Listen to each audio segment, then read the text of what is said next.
네, 뉴스업 시작하겠습니다. 공조수사본부가 이르면 이번 주 윤석열 대통령에 대한 체포영장 재집행에 나설 것으로 보입니다. 공수처와 경찰은 대통령 경호처를 전방위로 흔들면서 2차 집행을 준비하고 있습니다. 현장에 취재기자 연결하겠습니다. 이경국 기자. 네, 공수처에 나와 있습니다. 네, 체포영장 재집행이 임박했다라는 분석이 나오고 있는데요. 공수처는 어떻게 준비하고 있습니까? 네, 윤 대통령에 대한 두 번째 체포영장이 발부된 지 벌써 일주일이 다 되어갑니다. 오늘도 이른 새벽부터 저희가 공수처 상황 살피고 있는데 차량도 그대로 주차가 돼 있고요. 아직 특별한 움직임은 보이지 않고 있습니다. 다만 체포영장 2차 집행이 임박했다는 것만큼은 분명해 보입니다. 공수처는 휴일인 어제도 법률 검토를 포함해서 경찰과 집행 계획을 협의하는 데 주력을 했습니다. 또 신중을 기하고 있는 만큼 2차 집행에 투입할 인력 규모 역시 계속 변하고 있는 것으로 전해졌습니다. 네, 공조수사본부는 대통령 경호처의 결속력을 흔들기 위한 조치들도 이어가고 있죠. 네, 맞습니다. 먼저 경찰은 김성훈 차장과 이광우 본부장 등 대통령 경호처 지휘부에 대한 수사를 이어가면서 압박 수위를 끌어올리고 있습니다. 이와 함께 공수처는 경호처에 대해서 형사처벌뿐만 아니라 민사상 손해배상 소송 그리고 구상권 청구까지 검토 중인 것으로 파악이 됐습니다. 철장과 차벽 등 관저 주변 장애물 철거에 드는 비용을 경호처에 사후 청구를 하고 부상자가 발생할 경우에는 손해배상 소송도 제기하겠다는 겁니다. 다만 경호처 직원들에 대해서는 영장 집행에 저항하라는 윗선 지시에 불복해서 만약 직무유기로 고발당하더라도 처벌받지는 않도록 하겠다는 계획입니다. 아무래도 1차 집행 당시에 강한 반발이 있었던 만큼 공조본이 경호처 내부의 결속을 떨어뜨리려는 조치에 나선 것으로 보입니다.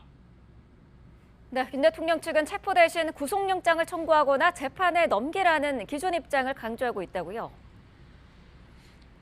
네, 맞습니다. 먼저 윤 대통령 변호인단은 어제 공수처를 찾아서 정식 선임계를 내고 수사팀과 짧은 면담도 진행했습니다. 변호인단은 윤 대통령의 방어권 그리고 국격을 고려해달라는 의견을 수사팀에 전달한 것으로 파악이 됐는데요. 이후에는 입장문을 통해서 불법이고 무효인 체포영장 집행을 고집하지 말고 불상사를 막아야 한다고도 주장을 했습니다. 이와 함께 윤 대통령이 이미 담화 등을 통해서 입장을 밝히지 않았느냐면서 굳이 조사가 필요하면 서울중앙지방법원에 구속영장을 청구하거나 기소하라는 주장을 이어갔습니다. 다만 공수처는 체포영장의 효력이 사라지지 않았다면서 집행 의지를 거듭 강조했습니다. 지금까지 공수처에서 전해드렸습니다.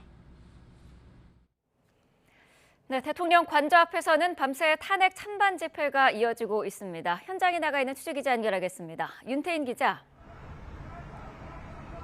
네, 서울 한남동 대통령 관저 앞입니다. 네, 자, 이른 아침 시간인데요. 관저 인근 집회 상황 어떻습니까? 네, 관저 앞에서의 집회 참가자들은 모두 외투와 은박지를 둘러 새벽 추위를 버티고 있습니다. 윤 대통령에 대한 체포영장이 다시 발부되고 조만간 집행될 것이라는 전망이 나오면서 탄핵 찬성 측과 반대 측 모두 며칠째 집회를 이어가고 있습니다. 윤 대통령 지지자들은 부정선거 척결과 탄핵은 무효라는 등의 주장을 펼치고 있습니다. 윤 대통령에 대한 체포영장을 조속히 집행해야 한다는 등의 목소리를 내는 시민들도 탄핵 찬성 집회 장소에서 자리를 지키고 있습니다.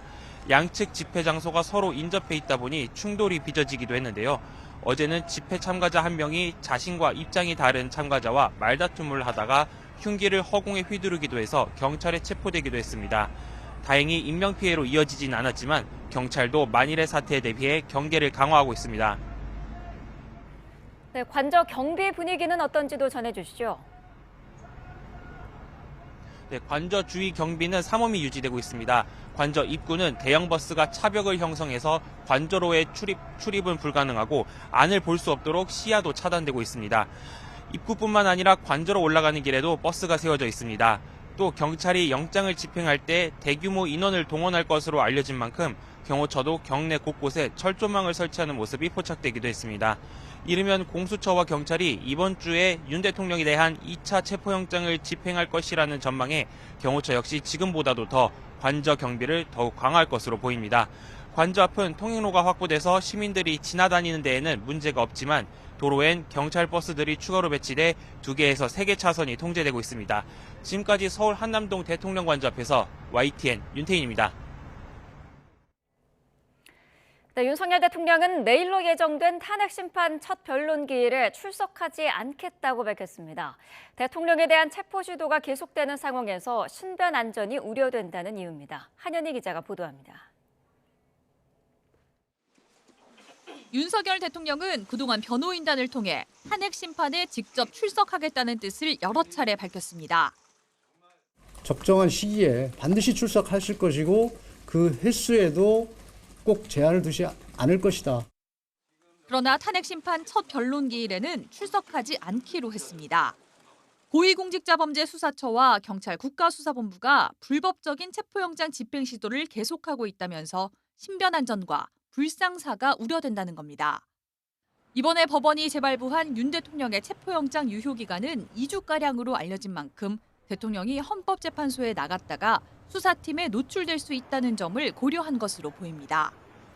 탄핵소추 피청구인인 윤 대통령이 불출석 의사를 밝히면서 첫 변론 기일은 공전될 가능성이 커졌습니다. 다만 헌법재판소가 이런 상황을 고려해 이틀 뒤인 16일에 지정한 2차 변론 기일에는 당사자 없이도 심리를 진행할 수 있습니다. 헌법재판소는 다음 달 4일까지 모두 5차례 변론 기일을 미리 지정했는데 오는 16일 본격적인 증거조사를 시작으로 설 연휴 이후부터는 매주 2차례씩 심리에 속도를 낼 것으로 보입니다. 윤 대통령 측은 신변안전 우려부터 해소돼야 헌법재판소에 출석하겠다는 입장인 만큼 공수처의 2차 체포영장 집행 시기가 탄핵 심판에도 변수가 될 것으로 보입니다. YTN 한현입니다. 우원식 국회의장은 윤석열 대통령 2차 체포영장 집행을 둘러싼 논란에 윤 대통령이 스스로 걸어 나오는 게 최선이라며 그것이 국민에 대한 최소한의 도리라고 지적했습니다. 우 의장은 자신의 SNS에 윤 대통령이 탄핵 심판 첫 변론 기일에도 출석하지 않는다니 당당히 맞서겠다고 한 대통령은 어디로 갔느냐며 이같이 적었습니다. 이어 경제에 미칠 악영향은 물론 오명을 쓰게 될 경호처 직원들의 시련을 생각해달라면서 더 이상의 국격 훼손을 막기 위해 최소한의 품위는 지켜줄 것을 간곡히 요청한다고 당부했습니다. 경찰이 3차례 출석 요구에 모두 응하지 않은 김성훈 경호처 차장에 대해 체포영장을 신청한 것으로 알려졌습니다. 경호처 내 또 다른 강경파인 이광우 경호본부장도 오늘이 3차 출석 요구일인데 경찰은 이 본부장이 소환에 응하지 않으면 역시 체포영장 신청을 적극 검토할 방침입니다. 임예진 기자가 보도합니다. 경찰이 윤석열 대통령 체포영장 집행을 방해한 혐의를 받는 김성훈 경호처 차장에 대해 체포영장을 신청한 것으로 알려졌습니다.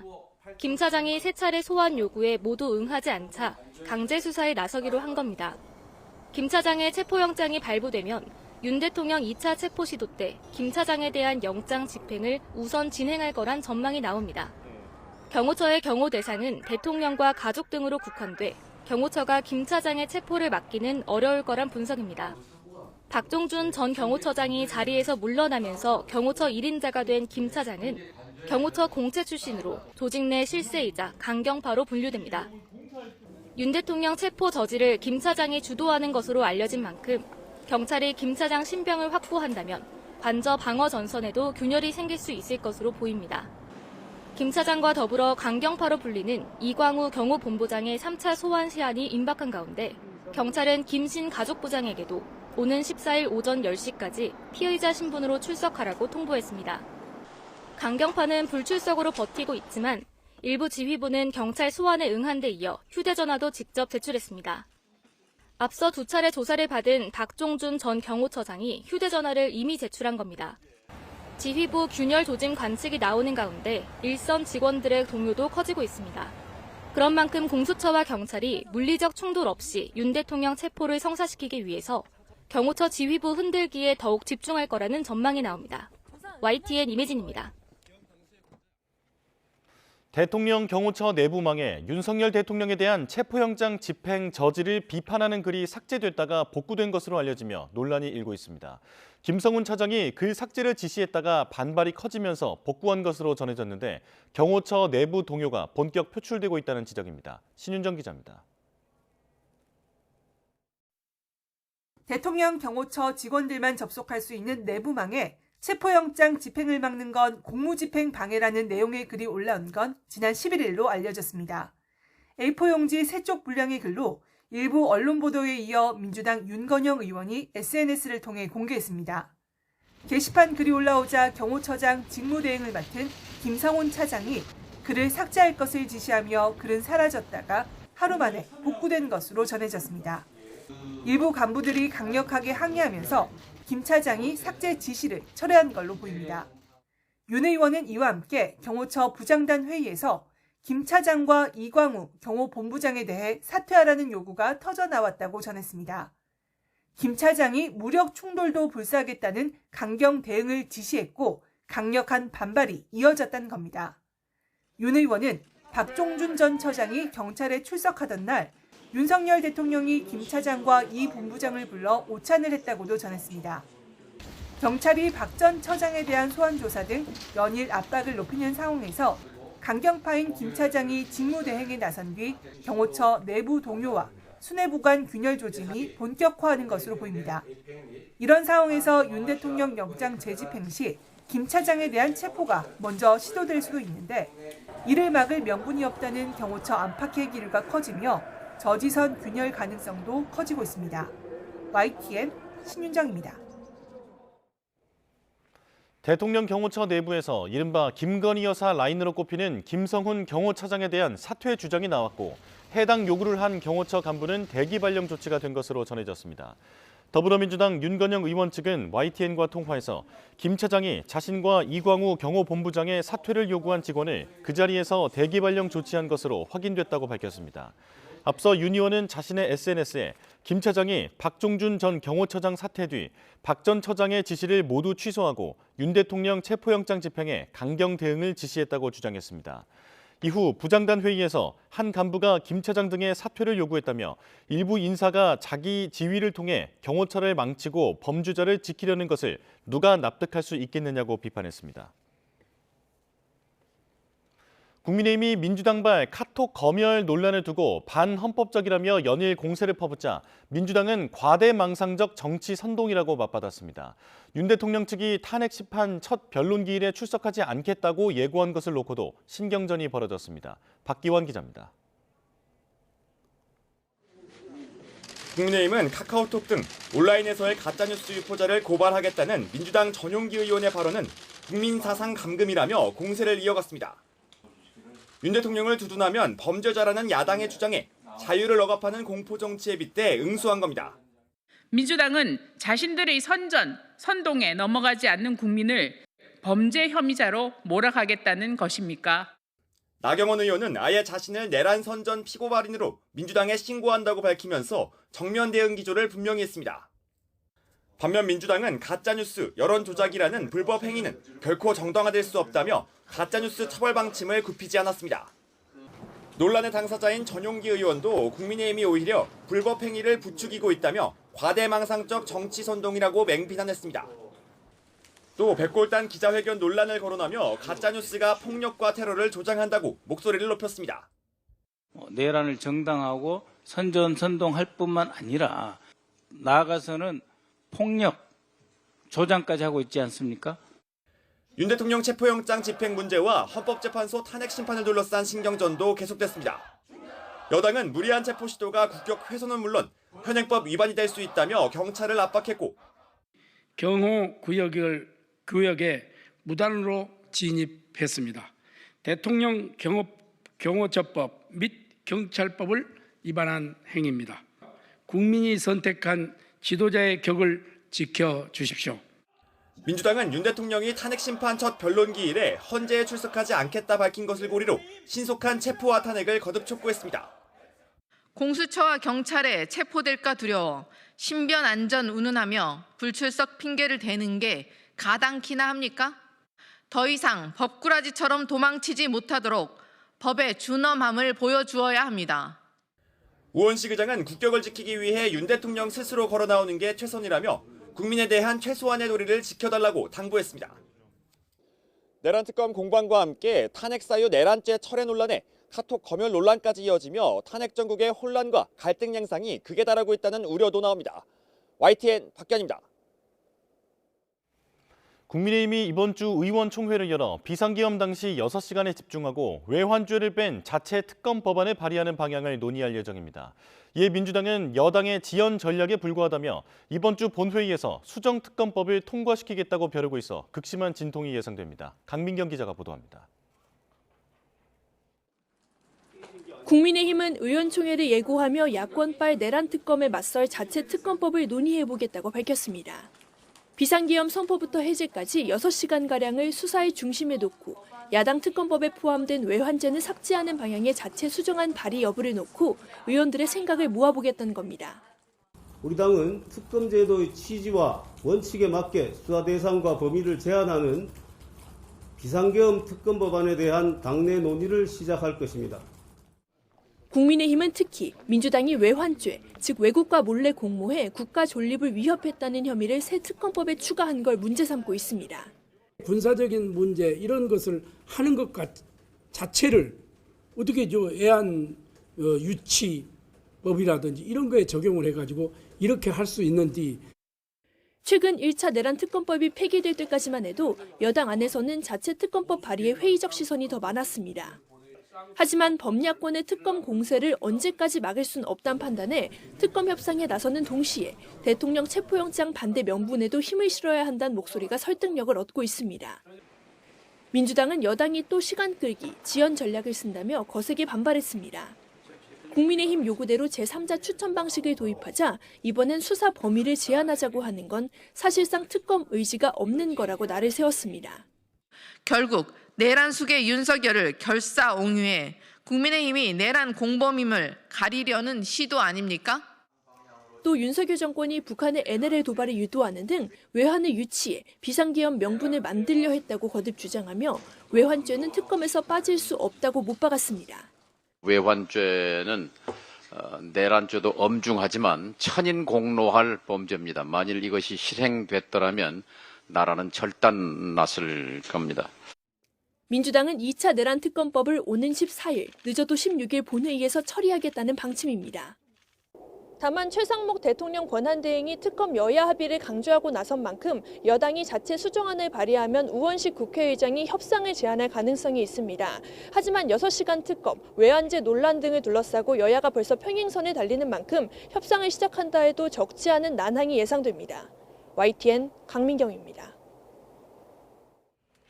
네, 계속해서 관련 내용 자세히 짚어보겠습니다. 최수영 시사평론가, 박창환 장한대 특임교수와 함께하겠습니다. 어서 오십시오. 자, 윤 대통령 측이 어제 공수처에 변호사 선임계를 제출을 했는데요.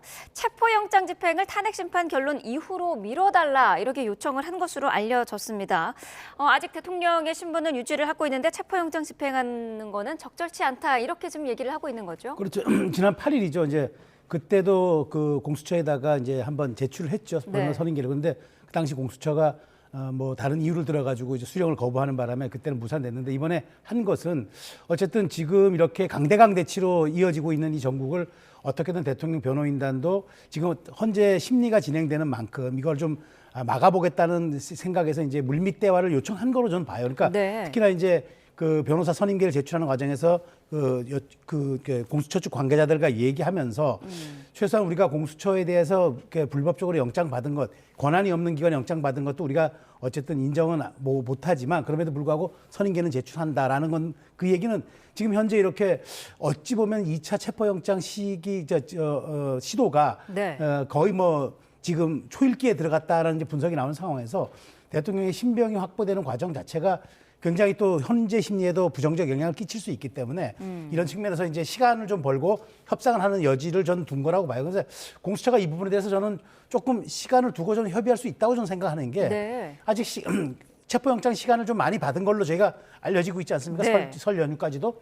그렇다 그러면은 최소한 대통령이 어떤 수갑차고 포승질에 의해서 끌려 나오고 어떤 체포영장에 대한 목적을 달성하는 게 중요한 게 아니라 대통령 측으로부터 유의미한 진술을 받아내거나 지금 주요 관련 종사자들이 전부 기소가 되고 있는 상황에서 거기에 대한 최종 어떤 방점이나 확인을 하는 과정이라 그러면 굳이 이렇게 물리력을 동원해서 대통령의 신병을 확보하는 것보다는 장소와 시간을 정해놓고 어떤 그 대통령의 그 충분한 이제 진술을 받아내는 것, 그게 목적 아니겠습니까? 그렇다면 네. 저는 뭐 이런 점에서는 변호인단과 협의해서 물밑 대화를 해서 하는 게 맞지, 이렇게 새해 벽두부터 공수처와 그다음에 경찰 그리고 경호처가 충돌하는 모습들이 과연 이 실체적 사건의 진실의 규명이 될 거며 국격에도 도움이 될 건지, 이런 측면을 한번 고민해 봐야 할 시점이라고 봅니다. 네, 공수처가 시간을 두고 협의할 수 있다라고 본다라고 말씀을 하셨는데 교수님 생각은 어떠신가요? 우리가 통상적으로 변호사를 선임한다 그러면은 뭐 수사나 재판을 받을 때 변론 보호를 받기 위해서 방어권 행사 차원에서 변호사를 선임하는 거잖아요. 그런데 지금 공수처에 변호사 선임계를 낸 거를 보면 수사를 받기 위해서 변호사를 선임한 게 아니라 결국은 시간 끌기, 버티기를 위해서 수사 안 받겠다고 변호사를 선임한 것으로 이렇게 해석될 수밖에 없습니다. 그러니까 지금 지난 한 달 동안 출석 요구서를 외면해 오지 않았습니까? 네. 그런데 이제 와서 변호사 선임계를 낸다는 것은 말씀하신 것처럼 좋게 해석하면 그럼 나 이제 조사 받을 테니까 조금 뭐 특별한 장소에서 하자, 이렇게 얘기를 해도 지금 될까 말까 한 판이에요. 국민들이 영장이 공권력에, 그것도 공무원들의 공권력에 의해서 무산되는 거를 지켜봤습니다. 자, 이런 상황에서 나 출두할 때니까 영장 집행하지 말어, 이러면은 한번 고민해 볼 여지가 있겠는데, 지금 변호사 선임하고 나서 하는 얘기가 뭐냐 하면 나 탄핵 심판 받고 조사받으면 안 될까? 이 얘기예요. 과연 이 얘기에 공감할 수 있는 국민이 얼마나 되겠냐는 거죠. 최소한 내가 며칠 안으로 조사를 받을 테니 어디서 좀 조사를 받게 해달라, 이런 요구라면은 지금의 어떤 그 엄중한 그런 국론 분열의 사태에서 우리가 영장 집행의 어떤 그 법 질서를 유지한다는 차원에서, 예우 차원에서 고민해 볼 수 있겠지만, 탄핵 끝나고 나서 탄핵 심판 끝나고 나서 수사 받겠다는 얘기는 수사 안 받겠다는 얘기죠. 그런 점에서 선후 경중을 무시한, 정말로 법 질서를 무시한 변호인의 어떤 그 조력이 아닌 시간 끌기용 변호사 선임이다, 이렇게 얘기할 수밖에 없습니다. 네, 석동현 변호사는 또 SNS에 이런 글을 올렸더라고요. 공수처가 윤 대통령을 체포하려는 이유는 보여주기식이다. 헌재 출석하지 못하게 발을 묶어두려는 의도다, 이런 글이었거든요. 어떻게 보셨습니까? 이런 극단적인 장면을 자초한 게 누구냐는 거예요. 마치 지금 뭐 헌재의 대통령이 못 나가게 경찰들이 막고 있는 듯한 그런 주장을 하는데, 이거 앞뒤가 바뀌어서 너무 많이 바뀐 거 아닙니까? 그 안에서 농성을 하고 있는 게 윤석열 대통령이에요. 만약에 국가수사본부나 아니면은 수사권이 이관되고 나서 공수처의 출석 요구서를 받고 제3의 장소에서 조사를 받겠다라고 맨 처음부터 나왔으면 이런 사태가 벌어지지도 않았습니다. 그런데 이제까지는 뭐 헌법재판소의 탄핵 관련 서류는 물론이고 경찰 또는 공수처의 그런 그 출석 요구서마저도 수령을 거부해 놓고서 마치 이런 그 영장 집행이 지금 대통령의 포성줄을 채우고 보여주기 위한 쇼다, 이렇게 얘기를 하면 네. 참 앞뒤가 바뀌어도 너무 많이 바뀐 거 아니냐, 어떻게 가해자가 피해자 코스프레를 하는 거 아닌가 싶어서 네. 굉장히 이거야말로 정말 우리가 궤변이라고밖에 얘기를 할 수 없는 거죠. 같은 이유 때문일까요? 지금 뭐 윤 대통령은 내일이 첫 변론기일인데 신변 안전을 우려로 불출석하겠다는 그런 의견이에요. 그러니까 지금 그 공수처의 체포영장 시도 집행과 그다음에 경호처의 지금 방어가 지금 중첩돼 있는 상황인데, 만일 내일 이제 나가겠다 할 때는 이게 조율이 안 된 상황에서 공수처가 중간에서 체포영장 집행하겠다면 할 말이 또 없는 거죠. 네. 이건 어찌 보면 방어권 차원에서 하는 얘기가 전 맞다고 봐요. 다만 지금 이제 공수처가 헌재 출석을 못하게 발 묶으려는 의도라는 말은 뭐냐면, 공수처가 만일 이 시기에 체포영장을 집행해서 48시간 구금과 그다음에 조사 통해서 기소를 하게 될 경우엔 대통령의 신병이 이쪽의 확보가, 수사기관 확보가 되는 거잖아요. 그러면 네. 못 가는 거죠. 그러니까 법리적으로 보면은 이제 석 변호사의 얘기가 맞는 건데, 그러니까 이제 이런 거죠. 대통령이 그러면 헌재 출석할 동안만큼은 체포영장 집행을 하지 않겠다라는 양쪽의 신사협정이 있든가, 그 과정에 어떤 합의를, 그래서 변호사 선임계를 전 제출한 이유가 이런 것을 우리랑 얘기를 하자. 최소한 변호사가 선임된 것과 해당 수사기관이 합의한다면 그거는 공신력이 있는 거니까요. 네. 그렇다면 윤 대통령도 그렇게 하겠죠. 왜냐하면 지금 2월 4일까지 주어진 5번의 심리기간 동안 대통령이 한 번 나오리라는 것이 중론인데, 기왕이면 빨리 헌재 심리에 빠르게 나오는 것도 나쁘진 않지 않습니까? 네. 그런데 지금의 이렇게 불확실성이 제거가 되지 않은 상태에서 대통령의 이동 차량이 과연 공수처와 충돌하지 않는다는 그런 보장이 없지 않습니까? 그런 측면에서 저는 이런 것들은 조금 공수처가 확인해 주면 될 것 같아요. 벌써 체포영장 그 연기를 받은 지 일주일간인데 일주일이 네. 지났어도 아직 집행을 하지 않고 있는 상황에서 최소한 그러면 언제까지는 우리가 집행하지 않겠다. 그러니까 그거는 헌재 심내 갔다 온 다음에 우리랑 다시 한번 대화를 통해서 우리가 그때 다시 통보하겠다라고 하면 또 될 일 아닙니까? 그런데 이렇게 어떤 시점과 상황을 완전히 이렇게 불투명하게 만든 다음에 대통령 측의 오류 고립을 계속적으로 이렇게 압박하려는 듯한 이런 모습은 공수처가 정말 수사에 대한 어떤 실체적 진실 의지보다는 오히려 무언가 지금 야권이 의도하는 대통령에 대한 어떤 그런 모욕 주기를 통해서 무언가 지지층을 또 저쪽에 결집시켜주는 이런 것들이 좀 목적이 아닌가 하는 우려를 낳을 수밖에 없는 거죠. 그래서 공수처가 이런 점에 대해서는 조금 저는 균형적 감각을 찾아줘도 네. 무방하지 않을까 하는 생각입니다. 심리의 속도를 내기 위해서는 공수처와 대통령 변호인단 간의 어떤 이런 부분의 합의라든지 그런 게 좀 필요하지 않느냐라는 의견이신데요. 조사를 받으면 됩니다. 그러니까 윤석열 대통령이 이제까지 조사를 거부했기 때문에 체포영장이 발부된 거예요. 조사를 받고 그리고 설사 공수처에 체포된다 손 치더라도 공수처에서 헌법재판소에 변론을 하기 위해서 나가겠다는데 그걸 공수처가 막겠습니까? 대통령의 입을 막고 헌법재판소에 못 나가기 위한 체포가 아니잖아요. 지금 내란 주요 종사자들이 이미 다 기소되고 있는 상황에서 내란의 우두머리에 대한 마지막 조사하는 차원입니다. 조사 이후에 구속이 필요하다면 구속을 할 것이고 구속이 필요하지 않다면 구속하지 않겠지만 대통령이 그럼에도 불구하고 구속이 되든 안 되든 나 헌법재판소에 나가서 변론을 하겠다라고 얘기를 했을 때 그거를 수사기관이 막을 수사기관은 저는 없다고 봐요. 그러니까 본인의 변론권을 갖다가 최대한 활용하는 것도 결국은 대한민국의 사법질서 체제 안에서 해야 되는 거예요. 한쪽에서는 영장 집행이라고 하는 사법질서를 거부하면서 나 헌법재판소 나가야 되는데 이렇게 막혀서 못 나가요라고 얘기하는 게 그게 피해자 코스프레이지 어떻게 법질서 안에서의 변론권 행사가 되겠습니까? 자, 대통령에 대한 체포영장 집행을 앞두고 관저 분위기가 심상치 않은데 이런 가운데 경호처 내부에 지금 균열이 생기고 있다. 이런 보도가 잇따르고 있습니다. 그 내부망에 영장 집행을 막으면 위법이다라는 글이 올라왔었는데요. 이게 김성훈 차장의 지시로 한 차례 삭제가 됐었고 내부 반발로 다시 복구가 된 것으로 알려졌습니다. 현재 이 글이 활발하게 공유가 되고 있다고 하는데 내부적으로 좀 동요가 상당하다고 해요. 그럴 가능성이 좀 있다고 봅니다. 그러니까 네.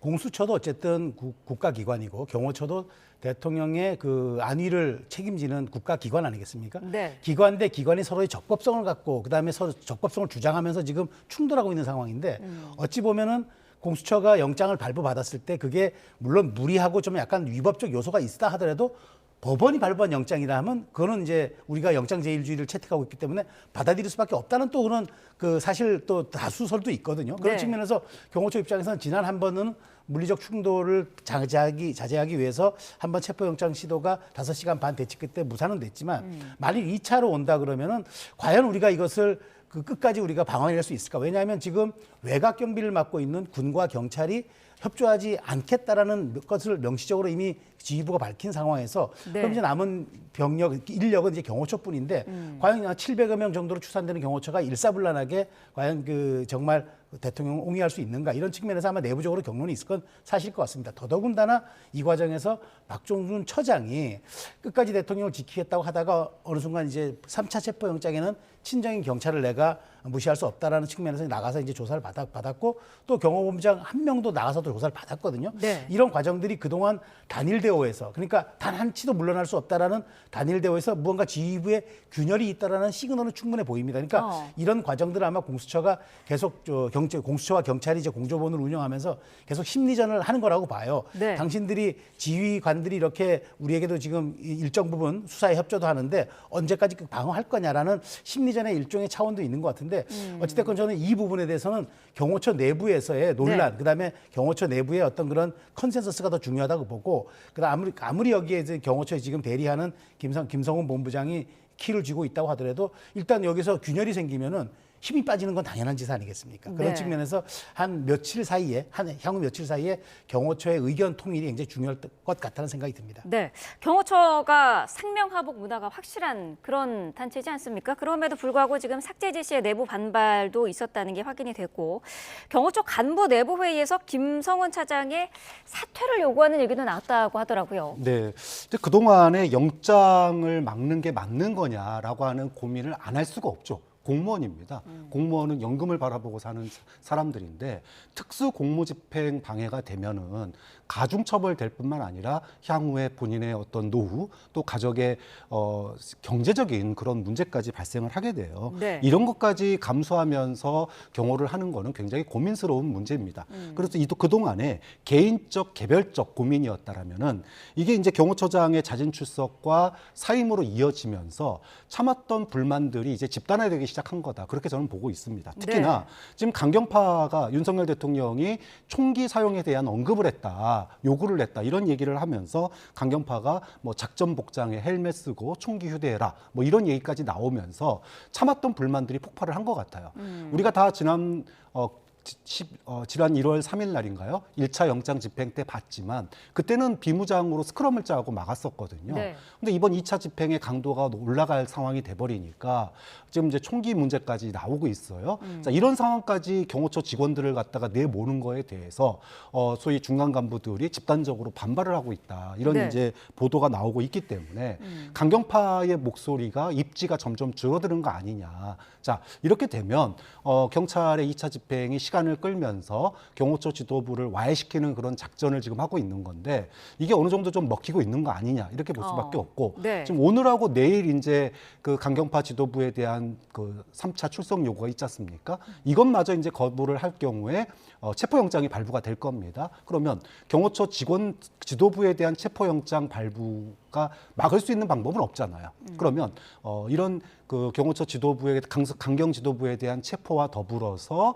윤석열 대통령에 대한 체포영장이 집행될 가능성이 굉장히 높아졌기 때문에 이제는 정말 경호처가 선택의 순간이 왔다. 여기서 자칫 잘못된 선택을 할 경우에는 정말로 대한민국 역사에 씻을 수 없는 과오를 저지르게 되는 것이기 때문에 경호처 내부에서 고민을 저는 심사숙고하는 고민을 해야 된다고 봅니다. 네.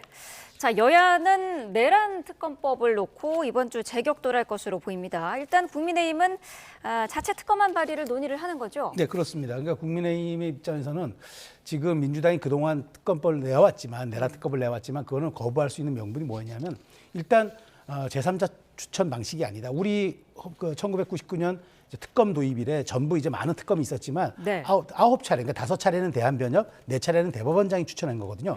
그렇게 3분의 2 정도가 그렇게 했다는 거는 그게 공정성을 담보할 수 있는 길이었기 때문에 여야가 합의해서 했다는 방증이잖아요.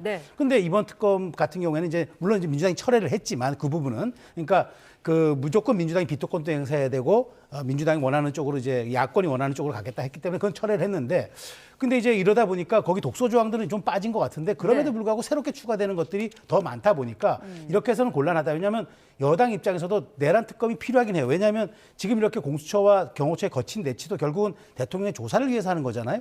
그렇다면 특검이 있다면 이거는 아무도 여기에 반대하거나 여기에 어떤 저항할 수도 없기 때문에 이 특검이 있다 그러면 국민의힘이 동의하는 특검이라 그러면 말 그대로 우리 국민들이 여기에 대해서 다 동의할 수 있는 지점이 있기 때문에 이걸로 가보자. 다만 이제 얘기에는 이렇게 내란 특검에 그런 민주당이 얘기한 독소 조항이 다 빠지고 그러면 국민의힘이 새롭게 늘 텐데 그러면 그것은 매우 제한적이고 그다음에 아주 정밀하고 그다음에 실체적 진실 규명만을 위한 거여야지 오히려 그것이 국익에 해가 되는 그런 것들이 담기면 안 되는 것 아니겠습니까? 그런 측면에서 국민의힘은 정교하게 좀 담자고 하는데 민주당 입장에서는 이제 여기에 대해서 과연 동의해 줄까라는 측면이 있지만 저는 민주당이 그래요. 이미 수사가 검찰에서 이만큼 거의 관련자들이 다 중기소가 된 상태에서 특검은 사실 여기에 대한 어떤 마지막 단계라고 생각한다 그러면은 조금 뭐랄까 국기에 좀 반하는 부분들은 빼고 실체적 진실 규명만 위한 쪽으로 조금 가닥을 잡아줘도 좀 되지 않을까 저는 그런 좀 희망 섞인 주문을 해보겠습니다. 네, 민주당이 동의를 해야 하는 그런 부분인데 어떤 내용들이 들어가야 된다고 보시나요? 일단 저는 국민의힘에서 과연 특검안을 내놓을 수 있을까 여기에 의문이 들어요. 첫 번째로는 그러니까 지금 친윤 의원들 40여 명이 지난번 뭐 영장 집행을 막겠다 그러면서 관저 앞으로 몰려갔고 지금도 당협위원장들이 돌아가면서 조를 짜서 관저 앞을 지키고 있는 상황입니다. 자, 이런 상황에서 윤석열 대통령이 뭐라고 하고 있냐면은 어떠한 특검도 받지 않겠다라는 거예요. 자, 윤석열 대통령이 어떠한 특검도 받지 않겠다고 그러는데 강선 측륜들이 그러면은 국민의힘에서 특검안을 발의한다? 과연 여기에 동의해 줄 것인가? 그런 점에서 지금 뭐 108명 전원의 이름으로 특검법을 발의하겠다라고 얘기했다가 지금 말이 바뀌고 있습니다. 뭐 일부 의원들 중심으로 특검법을 발의한다. 이렇게 내용이 바뀌고 있어요. 그래서 전체 의원들 이름으로 특검법이 과연 발의나 될 수 있을까? 지금 논의를 시작한다라는 거지 이걸 갖다가 내겠다는 게 아니에요. 그러면 네. 논의를 갖다가 언제까지 할 건지도 지금 사실은 일정도 나와 있지 않거든요. 그런 점에서 지금 이게 과연 특검법을 내놓겠다는 건지 아니면 시간을 끌겠다는 건지 여기에 의구심이 있고요. 네. 자, 두 번째로는 지금 외환죄는 절대 안 된다라고 얘기를 하고 있어요. 아니 우리가 계엄 내란이라고 얘기를 했을 때 지금 뭐 계엄과 관련된 6시간만 조사하자는 것도 웃긴 얘기죠. 왜냐하면 지금 내란이 끝났다라고 보시는 분이 과연 있습니까? 대한민국의 이 혼란이 우리가 성공한 쿠데타를 처벌하는데 15년이 걸렸습니다. 전두환 노태우를 법정에 세워서 최종 대법원의 판결을 받는데 15년이 걸렸습니다. 실패한 내란은 아직 수사조차 시작되지 않았어요. 우두머리에 대한. 자, 이러면 이런 정말과 계엄과 내란이 제대로 끝나기 위해서는 여러 가지 조사가 이루어질 수밖에 없다. 특히나 그동안에 뭐 정보사라든지 이런 그 관계자들 구속되는 과정에서 북한의 도발을 갖다가 유도하기 위한 북측의 자극 이런 것들이 있었다라고 하는 게 그리고 그걸 핑계 삼아 계엄을 하겠다라고 하는 이런 이야기 논의가 수차례 있었다라는 게 이미 드러난 상황인데 네. 이걸 조사하지 않으면 뭘 조사하겠다는 겁니까? 즉 야당의 공감을 얻기 전에 국민들의 공감을 얻을 수 있는 특검안을 과연 내놓을 수 있겠느냐. 네. 지금 6시간 조사와 외환죄를 빼고 또 내란의 선전선동 빼면은 정말로 그동안 얘기했잖아요. 붕어 앙코 없는 찐빵이라고. 앙코 없는 찐빵으로 뭘 조사를 합니까? 그런 점에서 국민의 공감대를 받을 수 있는 특검안이 나오기는 하겠냐. 그런 기대 난망이라고 봅니다. 제가 네. 짧게만 이거 말씀드리면 네. 이제 뭐 물론 이제 그렇게 얘기하실 수는 있어요. 그런데 이거잖아요. 우리가 기존의 특검법을 폐기시키고 새로운 특검법안을 만들겠다는 얘기는 이견을 좁혀서 합의안을 만들겠다는 거지 정쟁거리를 더 넓혀가지고 전선을 더 확대하겠다는 측면은 아니잖아요. 근데 하나를 뺀 듯이 보이지만 실제는 전선을 더 확대한 거예요. 근데 이거는 법원 행정처에서도 이런 안보 사건의 경우에는 국가 기밀이 누설되지 않도록 해야 한다고 명시적으로 한 바도 있습니다. 근데 이렇게 무제한적으로 나가다 보면 그러니까 줄여야죠. 자, 검찰도 그러니까 그 노상원 전 정보사령관인가 그 수첩 관련해 가지고 그건 개인의 아이디어 차원일 뿐이라고 공소장에서 빼버렸어요. 그러니까 네. 실현되지도 않았고 그냥 아이디어 차원까지도 우리가 이걸 특검에서 들여다보자. 그리고 이 과정에서 그 단어 하나 가지고 내란 선전 선동 혐의까지 수사하고 그다음에 관련해서 나왔던 것들에 대해서 반개적인 것들도 다 들여다볼 수 있게 하자. 이러면 사실은 우리 국가는 어디로 갑니까? 그리고 실제 민주당 의원들도 그 오물포석 날라왔을 때 김병주 의원 같은 분은 왜 총을 쏴서 저걸 빼지 않느냐고 오히려 질타한 적이 있어요. 그렇기 때문에 저는 지금은 이견을 좁혀서 하루라도 빨리 특검을 하는 게 목적인 거지 네. 더 정쟁거리를 만드는 거는 이건 서로의 그 취지에 부합하지 않는다는 말씀을 그냥 부가적으로 드리겠습니다. 네, 일부 의원들의 의견이 아니라 당 차원의 논의가 돼야 하는 것은 맞는 것 같고요. 또 사실 이게 민주당에서는 시간 끌기 전략이라고 평가를 하면서 표결을 할 때마다 국민의힘 안에서 지금 이탈표가 나오고 있는 그 이탈표를 달래기 위한 전략 아니냐 이런 지적도 있거든요. 물론 그렇게 볼 수는 있어요. 그런데 자, 국민의힘이 그래도 명색이 공당이고 집권 여당인데 얼만큼 시간 끌기로 버티겠습니까? 그리고 이걸 버티면 버틸수록 수사기관의 충돌이 해결되지 않으면 특검에 대한 수요는 더 커져갈 겁니다. 그렇기 때문에 저는 이 부분을 뭐 사실은 우리가 뭐 가래로 막고 호미로 막고 하는 얘기가 있지 않습니까? 이게 작게 막을 때 막을 수 있어야지 이 특검은 언제까지 그러면 국민의힘이 방어해서 특검법이 안 될까요? 그렇지는 않다고 좀 봅니다. 민주당이 계속적으로 이렇게 독소장 조금씩 빼면서 내면은 지금 2표만 지금 산술적으로 얘기하면 2표만 더 가면 특검법 의결인데 네. 그래서 저는 지금 국민의힘은 진정성 있는 것을 내는 게 중요하고 민주당은 여지를 열어놓은 협상을 통해서 국민의힘 안을 수용할 수 있는 대승적 자세를 갖는 게 중요하기 때문에 네. 이제는 협상력에 저는 서로에 달려있다 이렇게 보고 있습니다. 네. 그런데 지금 민주당은 이 국민의힘의 안을 기다리지 않겠다는 입장인 것 같아요. 이번 주 본회의에서 수정안을 통과시키겠다 그런 방침인 거죠. 그 이제 말씀하신 대로 정말로 국민의힘이 진정성 있는 대안을 내놓고 국민 다수가 이 정도면은 뭐 좀 부족하긴 하지만 그래도 한번 지금의 혼란을 해치기 위해서 합의하는 게 먼저다라고 얘기를 한다면 민주당도 당연히 따라가야죠. 그런데 지금 나오는 얘기들이 6시간만 조사하자. 내란 선전 선동은 안 된다. 뭐 외환도 안 된다. 이것도 안 되고 저것도 안 된다라는 걸로 안을 갖다가 논의를 하겠다라는 겁니다. 내놓는 것도 아니에요. 안을 내놓고 그다음에 협상을 한다 그러면 협상의 여지가 있을지는 모르겠지만 찻대고 폿대고 그것도 내놓는 것도 아니고 얘기를 시작하겠다 내부적으로. 그런 상황에서 어떻게 이거를 믿을 수 있겠습니까? 좀 그런 네. 점에서 지금 일단 가장 큰 고비였던 제3자 추천 이거를 갖다가 받기로 했으니까 저는 뭐 국민의힘이 지금 부득이 이탈표 방지를 위해서 이런 논의를 시작한 것에 불과하다 이렇게 보고 결국은 16일 정도로 예상되는 이 상황에서 과연 그때까지 논의가 진전돼서 정말 이탈표가 더 이상 안 나올 수 있을지 아니면 논의가 지지부진하면서 오히려 이탈표가 나와서 특검이 200석이 넘는 찬성을 받아서 통과가 될지 뭐 이거는 국민의힘의 진정성에 달려 있다 그렇게 봅니다. 네.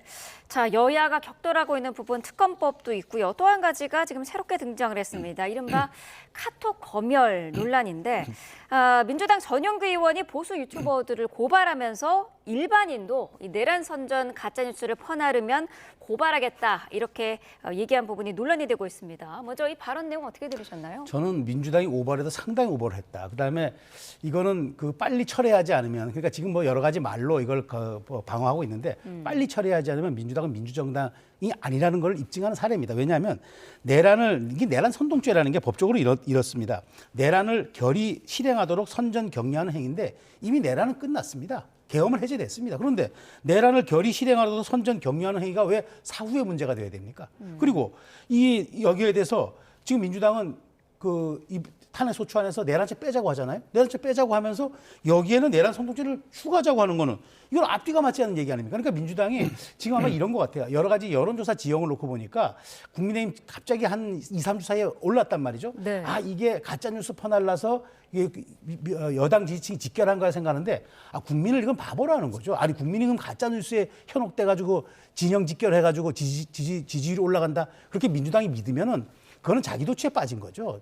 그야말로 그게 망상인 겁니다. 그러니까 국민들이 자기 이성 능력이 있고 정보 검열 능력이 있는데 가짜뉴스에만 연동돼가지고 자신의 판단 기준도 흐트러뜨린다? 그렇게 믿는 민주당 의원이라면 사실 국회의원 하면 안 되는 거죠. 그런 측면에서 지금 여기에서 저는 여기에 대한 일고의 가치도 없다고 생각합니다. 이 문제는 국민의 알 권리 이런 걸 떠나서요. 헌법 위반입니다. 네. 표현의 자유를 침해하는 것 아닙니까? 한마디로 이거는 이게 위헌입니다. 이런 위헌적인 발상을 해놓고 잘했다고 얘기하고 국민의힘이 과도하게 반응한다고 얘기하고 이건 자가당착이죠. 그래서 저는 길게 얘기할 것 없고 이 문제는 민주당이 빨리 출구 전략을 짜고 빠져나와야지 이걸 가지고 미주알 고주알 더 얘기하다 보면은 네. 깊은 수렁으로 빠져들 겁니다. 그런데 지금 민주당은 철회할 계획은 없어요. 가짜 뉴스에 대한 강경 대응 방침은 유지하겠다는 계획이거든요. 네. 어떻게 봐야 될까요? 우리가 이제 노골적인 뭐 내란 선동 여기에 대해서는 이미 판례가 있습니다. 전례도 있고요. 이걸 처벌하는 것은 뭐 충분히 가능한 문제인데 사실은 내란 선전에 대해서는 아직 판례도 없고 전례도 없습니다. 네. 사실은 누가 대통령이 계엄을 통한 내란을 할 거라고 생각이나 해봤겠습니까? 또 이런 사례 자체가 처음이다 보니까 내란 선전이라고 하는 게 굉장히 생소하고 범위가 어디까지냐 논란이 있을 수 있습니다. 자, 하지만 지금 진행되고 있는 양상을 보면 굉장히 위험하다라고 하는 건 우리 모두가 느끼고 있어요. 그동안에 법원의 영장 집행에 대해서 법원의 영장 집행을 불법으로 몰고 국회의원들이나 또는 뭐 당협위원장들, 당원들 그리고 일반 국민들이 그 앞에서 영장 집행을 막는 행위 그리고 사법기관을 갖다가 매도하는 행위 사법기관 사법 질서를 무력화하는 행위 이거 자체가 내란 선전선동이 될 수 있는 여지가 굉장히 높습니다. 또 거기서 나오는 그 집회에서 나오는 얘기도 선을 넘어도 한참 넘고 있어요. 헌법재판관을 토벌하자라고 신문에 광고를 내고 있습니다. 헌법재판소를 공격하자라고 선동을 하고 있습니다. 그러면 이거를 묵인해야 됩니까? 대한민국의 법질서가 민주주의가 아무리 언론 출판 집회 결사의 표현의 자유가 있다 손 치더라도 헌법재판관을 토벌하고 공격하자라고 주장하는 이런 논리에 대해서 그럼 묵과해야 되느냐 여기에 대해서 당연히 경고를 해야 됩니다. 경고도 하고 이성을 찾을 것을 얘기를 하고 이성을 찾을 것을 얘기하지 그것을 듣지 않을 경우에는 저는 여기에 대해서 형사상 민사상 법적 제재를 가하는 것은 불가피한 부분이다. 다만 그것이 내란 선전이라는 게 범위가 너무 넓기 때문에 그 부분에 대해서는 민주당도 고민을 할 여지가 있지만 지금의 양상이 사법 질서를 무력화하고 헌법 정신을 갖다가 무력화하려고 하는 시도가 분명히 있고 그것에 언론과 또 일부 보수 지지층들이 동조해서는 안 된다라고 하는 거를 국민의힘이 나서서 얘기를 해야 되는데 오히려 거기 동조를 하고 있는 상황이에요. 그런 점에서 내란 선전선동에 대한 위험, 이 부분에 대한 경고, 이 부분은 분명히 전 진행될 필요가 있다고 봅니다. 네, 그럼 말씀하신 거 국민의힘의 막대응 전략 짧게 좀 질문을 드려볼게요. 네. 나부터 고발하라라고 네. 하면서 지금 내란 선전죄 피고발인 모집 캠페인까지 나섰는데 네, 어떻게 그렇습니다. 보고 계시나요? 아니 그러니까 그런 말하자면은 뭐 허황된 선동을 하는 사람들에 대해서 명예훼손이나 뭐 이런 사고를 고소할 수 있다고 쳐요. 그런데 그거를 받아들이는 일반인이 그걸 봤다고 그것까지 처벌합니까? 그러니까 저는 이거 선을 나가도 너무 나간 거예요. 그러니까 저는 이 릴레이가 뭐냐면 민주당이 자충수와 패착을 두었는데 국민의힘 입장에서는 이게 민주당이 그동안 얘기했던 정말 민주정신인가? 그게 그 당이 입틀막 하지 말라고 했던 데 대해서 정말 당신들은 입틀막을 왜 이렇게 과도하게 하고 있는가? 그러니까 저는 이 부분이 오히려 지금 민주당이 주장하고 있는 내란에 대한 강의성을 오히려 저는 떨어뜨릴 수 있다고 보기 때문에 저는 국민의힘이 이렇게 나가는 건 너무 당연한 거지만 민주당이 이걸 가지고 계속 끌어가는 거 그건 국민의힘에 정말 큰 도움이 되는 일이고요. 제가 보기에는 중도층의 이탈도 엄청나게 불러낼 겁니다. 네, 알겠습니다. 여기까지 듣도록 하겠습니다. 최소영 시사평론가, 박창환 장한대 특임교수와 함께했습니다. 두 분 말씀 감사합니다.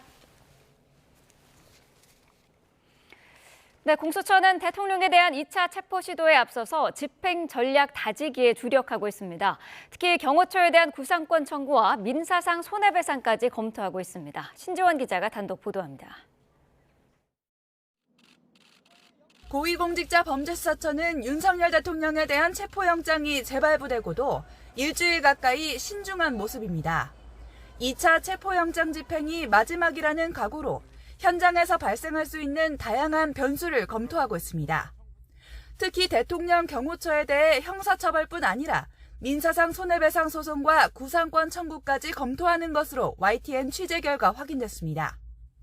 대통령 경호처가 대통령 관저 주변에 설치한 철창과 차벽 등 장애물을 철거하는 데 드는 비용을 대통령 경호처에 사후 청구한다는 겁니다. 또 경호처와 수사팀 사이 몸싸움으로 부상자라도 생기면 민사상 손해배상 소송을 제기하는 방안도 검토하고 있습니다. 다만 경호처 직원들에 대해선 체포영장 집행에 저항하라는 윗선 지시에 불복해도 처벌받지 않도록 할 방침입니다.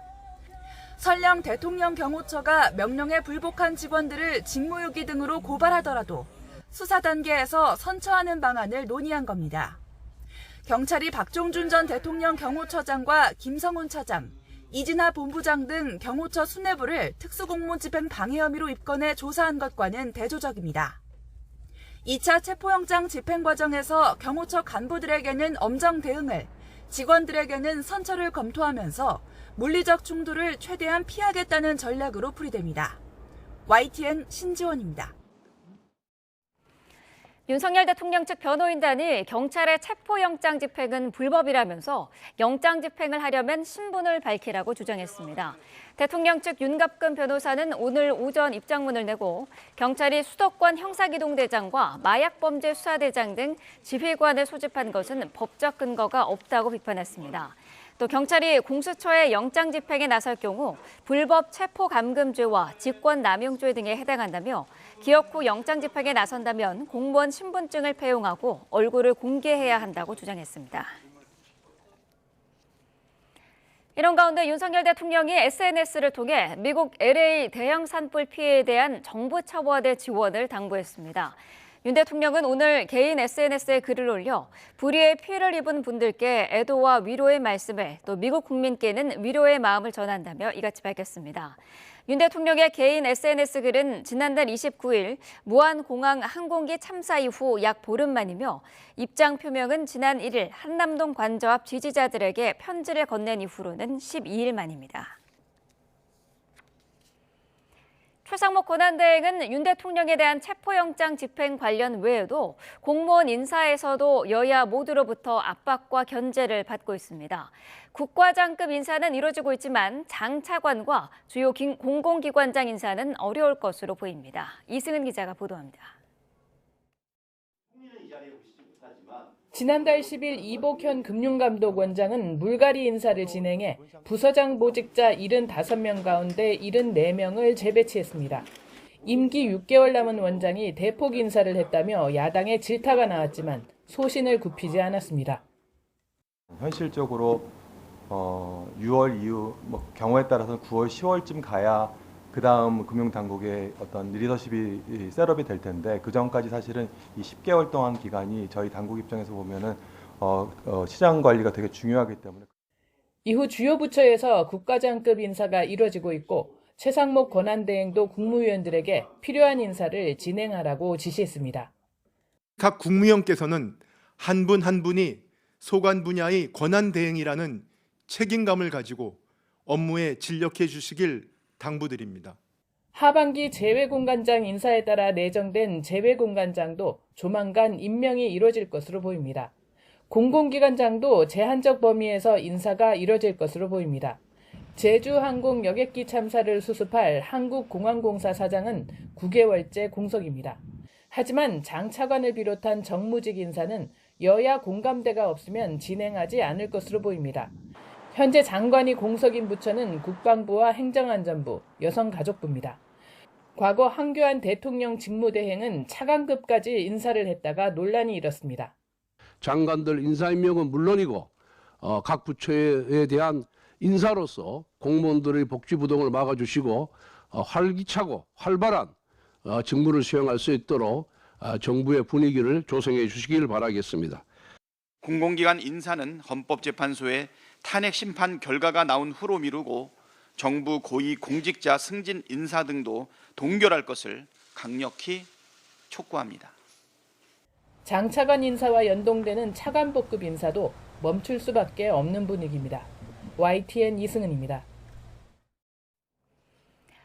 정치권을 향한 가수 나훈아의 작심 비판 발언에 후폭풍이 거셉니다. 최근 고별 공연에서 왼팔을 야당에 빗대 넌 잘했냐고 쏘아붙인 사실이 알려지자 야권 인사들의 반발이 잇따르고 있습니다. 안윤학 기자가 보도합니다. 논란이 된 발언은 가수 나훈아의 지난 10일 고별 공연에서 나왔습니다. 두 팔을 들어 보이며 왼쪽이 오른쪽을 보고 잘못했다고 난리를 치고 있다며 왼팔을 가리켜 너는 잘했나라고 따져 물은 겁니다. 또 지금 하는 행동이 정말 국가를 위한 것인지 묻고 싶다며 격정을 쏟아냈는데 왼팔이 민주당 등 야당을 비유한 것으로 해석되며 야권 인사들이 거세게 반발했습니다. 민주당 최민희 의원은 왼쪽이 잘한 게 없으니 비상계엄도 그냥 넘어가잔 거냐고 비판했고 김영록 전남도지사는 윤 대통령 탄핵 문제는 좌우가 싸우는 진영 논리가 아니라 시대적 과업이라고 반박했습니다. 양비론으로 물타기를 하고 사회 혼란을 부추길 일은 결코 아니란 지적입니다. 비상계엄과 내란이 무슨 일이고 왜 누구 때문에 벌어졌는데 알고나 그런 말을 하느냐는 날선 반응도 나왔습니다. 앞서 나훈아는 비상계엄 사태 직후인 지난달 초 대구 콘서트에서도 정치권을 겨냥해 쓴소리를 냈습니다.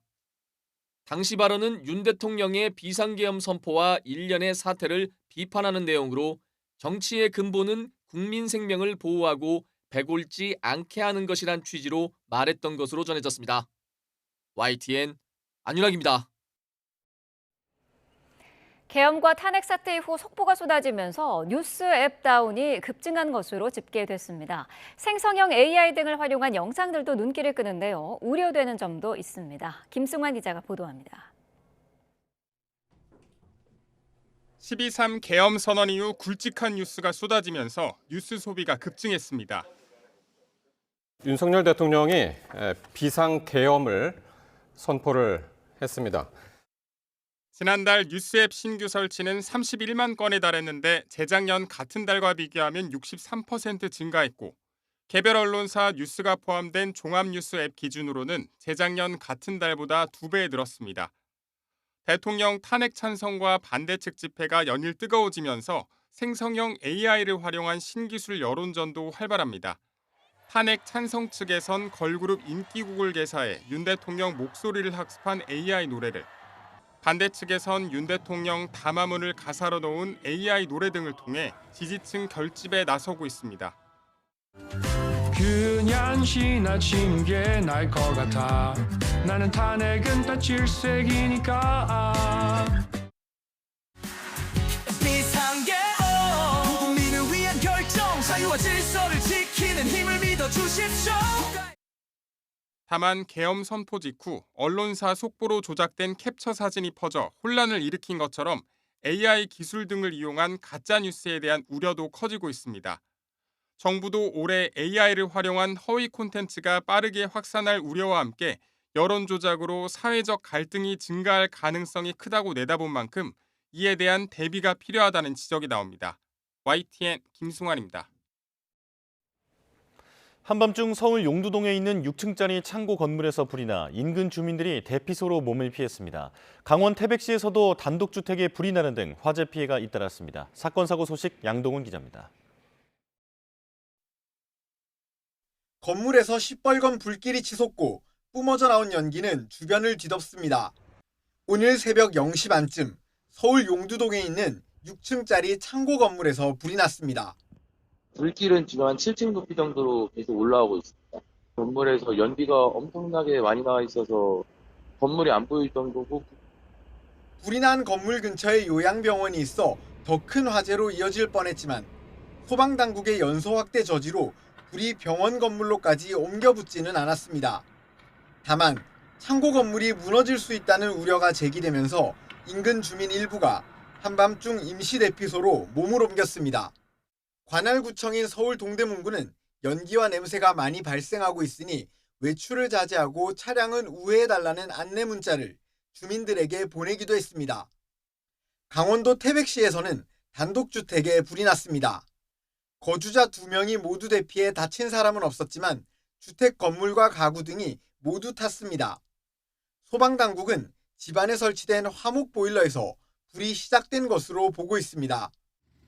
승용차 앞뒤가 종이장처럼 찌그러졌고 부서진 오토바이도 쓰러져 있습니다. 어젯밤 10시쯤 대전 방현동 화암 내거리 근처에서 승용차와 오토바이가 정면으로 충돌했습니다. 두 운전자 모두 다쳐 병원으로 옮겨졌는데 생명에는 지장이 없는 것으로 전해졌습니다. 경찰은 승용차가 중앙선을 넘어 마주오던 오토바이를 들이받은 것으로 보고 정확한 사고 경위를 조사하고 있습니다. YTN 양동훈입니다. 지난해 재화 소비가 20여 년 만에 가장 큰 폭으로 줄어든 것으로 나타났습니다. 내수 침체가 그만큼 심각했다는 건데요. 여기에 비상계엄이 촉발한 불안감, 고환율 부담까지 더해지며 내수 경기는 먹구름이 가득합니다. 오동건 기자가 보도합니다.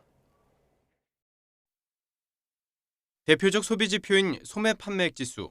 지난해 1월에서 11월까지 지수가 한 해 전 같은 기간과 비교해서 2.1% 감소했습니다.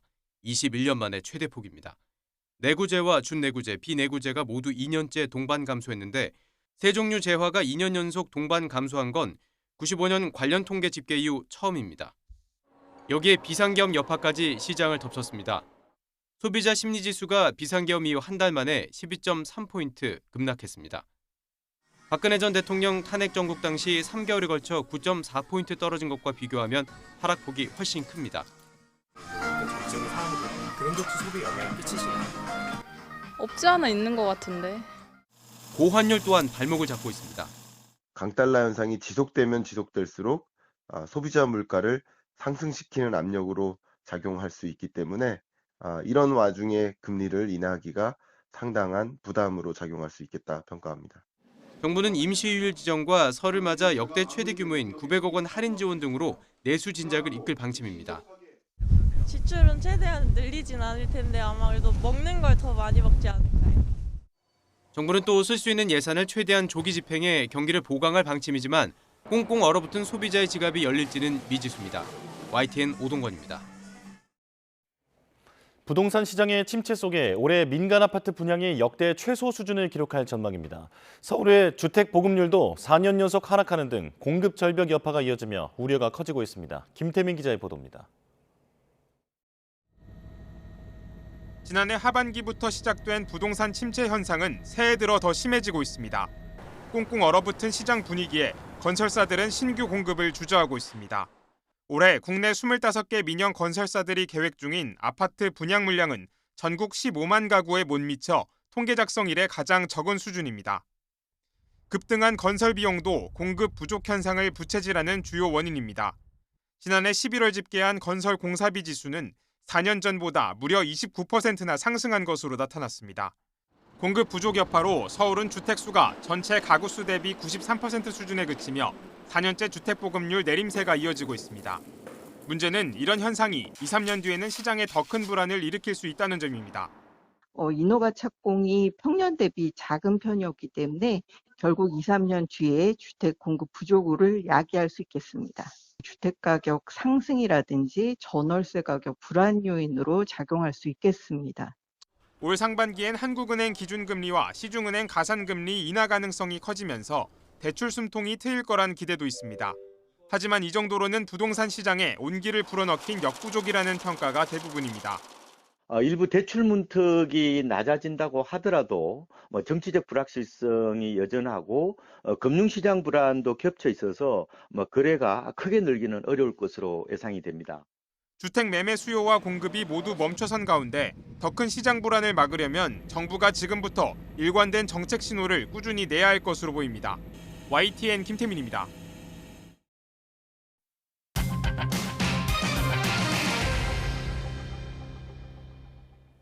러시아에 파병된 북한군 가운데 2명이 쿠르스크에서 우크라이나군에 생포됐죠.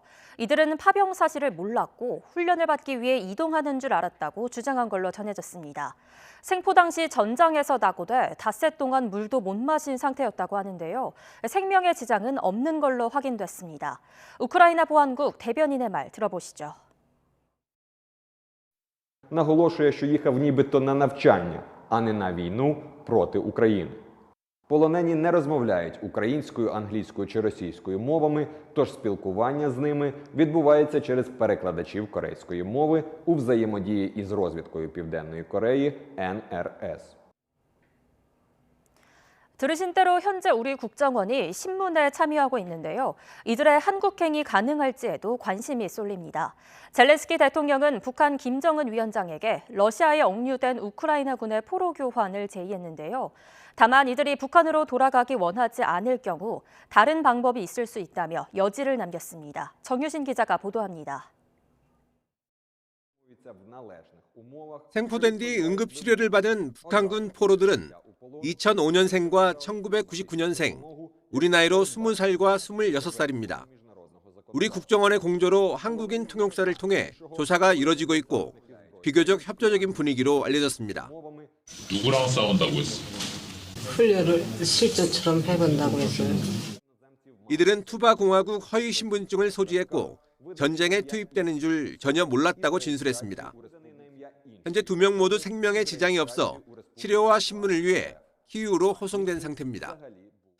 Перший має більше челюстно-лицеве ранення, їм буде займатися наш стоматолог. Другий має поранення, відкрите поранення з переломом нижньої гомілки. 26살 북한군 포로는 지난 2016년부터 저격수 장교로 군에 복무했고 현재 턱을 다쳐 말을 못하고 서면으로 조사에 응하고 있습니다. 장교도 포함돼 있어 이른바 폭풍군단으로 알려진 북한군 파병 실체에 대해 구체적인 정보가 나올 수도 있습니다. 만약 이들이 원할 경우 한국 송환이 가능할지도 관심입니다. 지난해 국정원은 파병된 북한군이 귀순을 요청하면 국제법과 국내법적으로 받아줘야 하는 상황이라고 밝혔습니다. 조선으로 다시 돌아가고 싶어? 집에 가고 싶어? 가라면 가길래. 가라면 갈 거고 우크라이나 남으라고 하면 남을 거고. 이런 가운데 젤렌스키 우크라이나 대통령이 김정은 위원장에게 한글로 북한군 포로 교환을 공개 제안해 눈길을 끕니다. 러시아에 억류된 우크라이나군을 인도하는 조건으로 북한군 포로를 풀어줄 수 있다는 겁니다. 하지만 현재까지 러시아와 북한 모두 북한군 파병을 시인도 부인도 하지 않고 있습니다. 이 때문에 젤렌스키는 귀환을 원하지 않는 북한 병사들에게 다른 방법이 있을 수 있다며 한국에도 기회가 있을 것이라고 언급해 한국행 가능성을 열어둔 게 아니냐는 해석도 나옵니다. YTN 정유신입니다. 이런 가운데 러시아와 우크라이나의 종전 논의가 시작될 기미를 보이고 있습니다. 전장의 조기 종식을 공약한 트럼프 대통령 당선인 측이 푸틴 러시아 대통령과 회담을 준비하고 있다고 밝힌 건데요. 취임식을 앞두고 종전을 위한 협상에 속도를 낼 걸로 보입니다. 워싱턴 홍상희 특파원입니다. 지난 대선 기간 취임 직후 24시간 안에 우크라이나 전쟁을 끝낼 수 있다며 자신감을 보였던 트럼프 당선인. Before I even arrive at the Oval Office, I will have the disastrous war between Russia and Ukraine settled. I will get it solved in rapid order, and it will take me no longer than one day. 취임식을 일주일 앞두고 마이크 왈츠 국가안보보좌관 내정자가 트럼프 당선인과 푸틴 러시아 대통령의 회동 준비가 진행되고 있다고 밝혔습니다. 이르면 며칠 안에 혹은 몇 주 안에 트럼프 당선인과 푸틴 대통령 간 전화 통화가 있을 것이라고도 말했습니다. The preparations are underway, but just taking a step back for a moment. But I do, expect a call for at least in the coming days and weeks. So that would be a step. We'll take it from there. 트럼프 당선인의 입장에서 상대방과의 대화가 없다면 협상에도 참여할 수 없다며 앞으로 몇 달 안에 대화가 성립될 것이라고 말했습니다. 젤렌스키 우크라이나 대통령이 미국과 러시아 정상 간 만남에 참여할 가능성을 묻자 아직 정확한 회동 방식은 정해지지 않았다고 밝혔습니다. 북한군 참전에 대한 우려도 언급했습니다. 전장에서 북한군을 보고 있다며 더 이상 우크라이나 전쟁에 전 세계를 끌어들여 확전되는 걸 막아야 한다고 강조했습니다. And how do we no longer allow it to escalate in a way that drags in the entire world? We're already seeing North Korea. We've seen grumblings from South Korea. This thing could expand, and that's what we have to stop. 현실적인 휴전 시점에 대해서는 하루라도 빨리 이루어지기를 바란다면서 휴전을 통해 해법의 틀에 들어갈 수 있을 거라고 말했습니다. 앞서 트럼프 당선인도 현지 시각으로 9일 푸틴 대통령과의 회담을 조율하고 있다고 언급한 만큼 본격적인 종전 협상에 속도를 낼 것으로 보입니다. 바이든 정부의 제이크 설리번 국가안보보좌관은 CNN과의 인터뷰에서 좋은 협상이란 미국이나 다른 나라의 강요 없이 우크라이나 스스로 결정을 내리는 것이라며 서방의 안보 보장 약속도 필요하다고 강조했습니다. 워싱턴에서 YTN 홍상입니다. 이번엔 미국 서부를 집어삼키고 있는 산불 소식 알아보겠습니다. 미 서부 최대 도시 로스앤젤레스의 산불이 미국 시간 기준 엿새째 확산하는 가운데 현재까지 사망자 최소 16명으로 늘었습니다. 또 16명이 실종됐고요. 건물 12,300여 채가 잿더미로 변했습니다. 진화율이 10%대에 머물고 있지만 이번 주 수요일까지 LA 일대에 또다시 강풍이 불 걸로 예보돼 긴장이 커지고 있습니다. 이런 와중에 폭리를 취하는 행위가 발생하는가 하면 정치권 책임 공방까지 거세지며 사태는 악화일로를 걷고 있습니다. 이승윤 기자입니다. 미국 서부 최대 도시 로스앤젤레스에서 발생한 최악의 산불이 확산하면서 인명과 재산 피해가 커지고 있습니다. 다소 수그러들었던 고온의 강풍 산타아나가 다시 기세를 올리면서 산불은 동쪽 내륙으로 방향을 틀었지만 진화 작업은 더디기만 합니다. 혼란을 틈타 폭리를 취하는 행위가 나타나자 캘리포니아주는 최고 1년의 징역이나 $10,000의 벌금에 해당하는 범죄라며 수사에 나섰습니다. We've seen businesses and landlords that use increased demand during emergencies to jack up the price of essential supplies and services, of gas and water, batteries, first aid supplies, construction materials and housing. 정치권 공방도 거세지고 있습니다. 트럼프 당선인은 게빈 뉴섬 캘리포니아 주지사가 스멜트라는 물고기 보호를 위해 물 공급에 소극적이었기 때문이라며 무능한 정치인들이 우왕좌왕하고 있다고 비난했습니다. This is a true tragedy, and it's a mistake of the governor, and you could say the administration. They don't have any water. They didn't have water in the fire hydrants. 뉴섬 주지사는 트럼프가 관련도 없는 사안을 이번 사태와 연결시켰다며 비극을 정치에 이용하지 말 것을 촉구했습니다. Well, I call for him to come out, take a look for himself. I don't know what he's referring to when he talks about the Delta smelt in reservoirs. That mis and disinformation, I don't think advantages or aids any of us. Responding to Donald Trump's insults. 그동안 트럼프의 관세 위협을 받아왔던 멕시코는 산불 진화를 위해 소방관을 파견했고 뉴섬 주지사는 진정한 친구라며 감사의 뜻을 표했습니다. 뉴욕에서 YTN 이승윤입니다.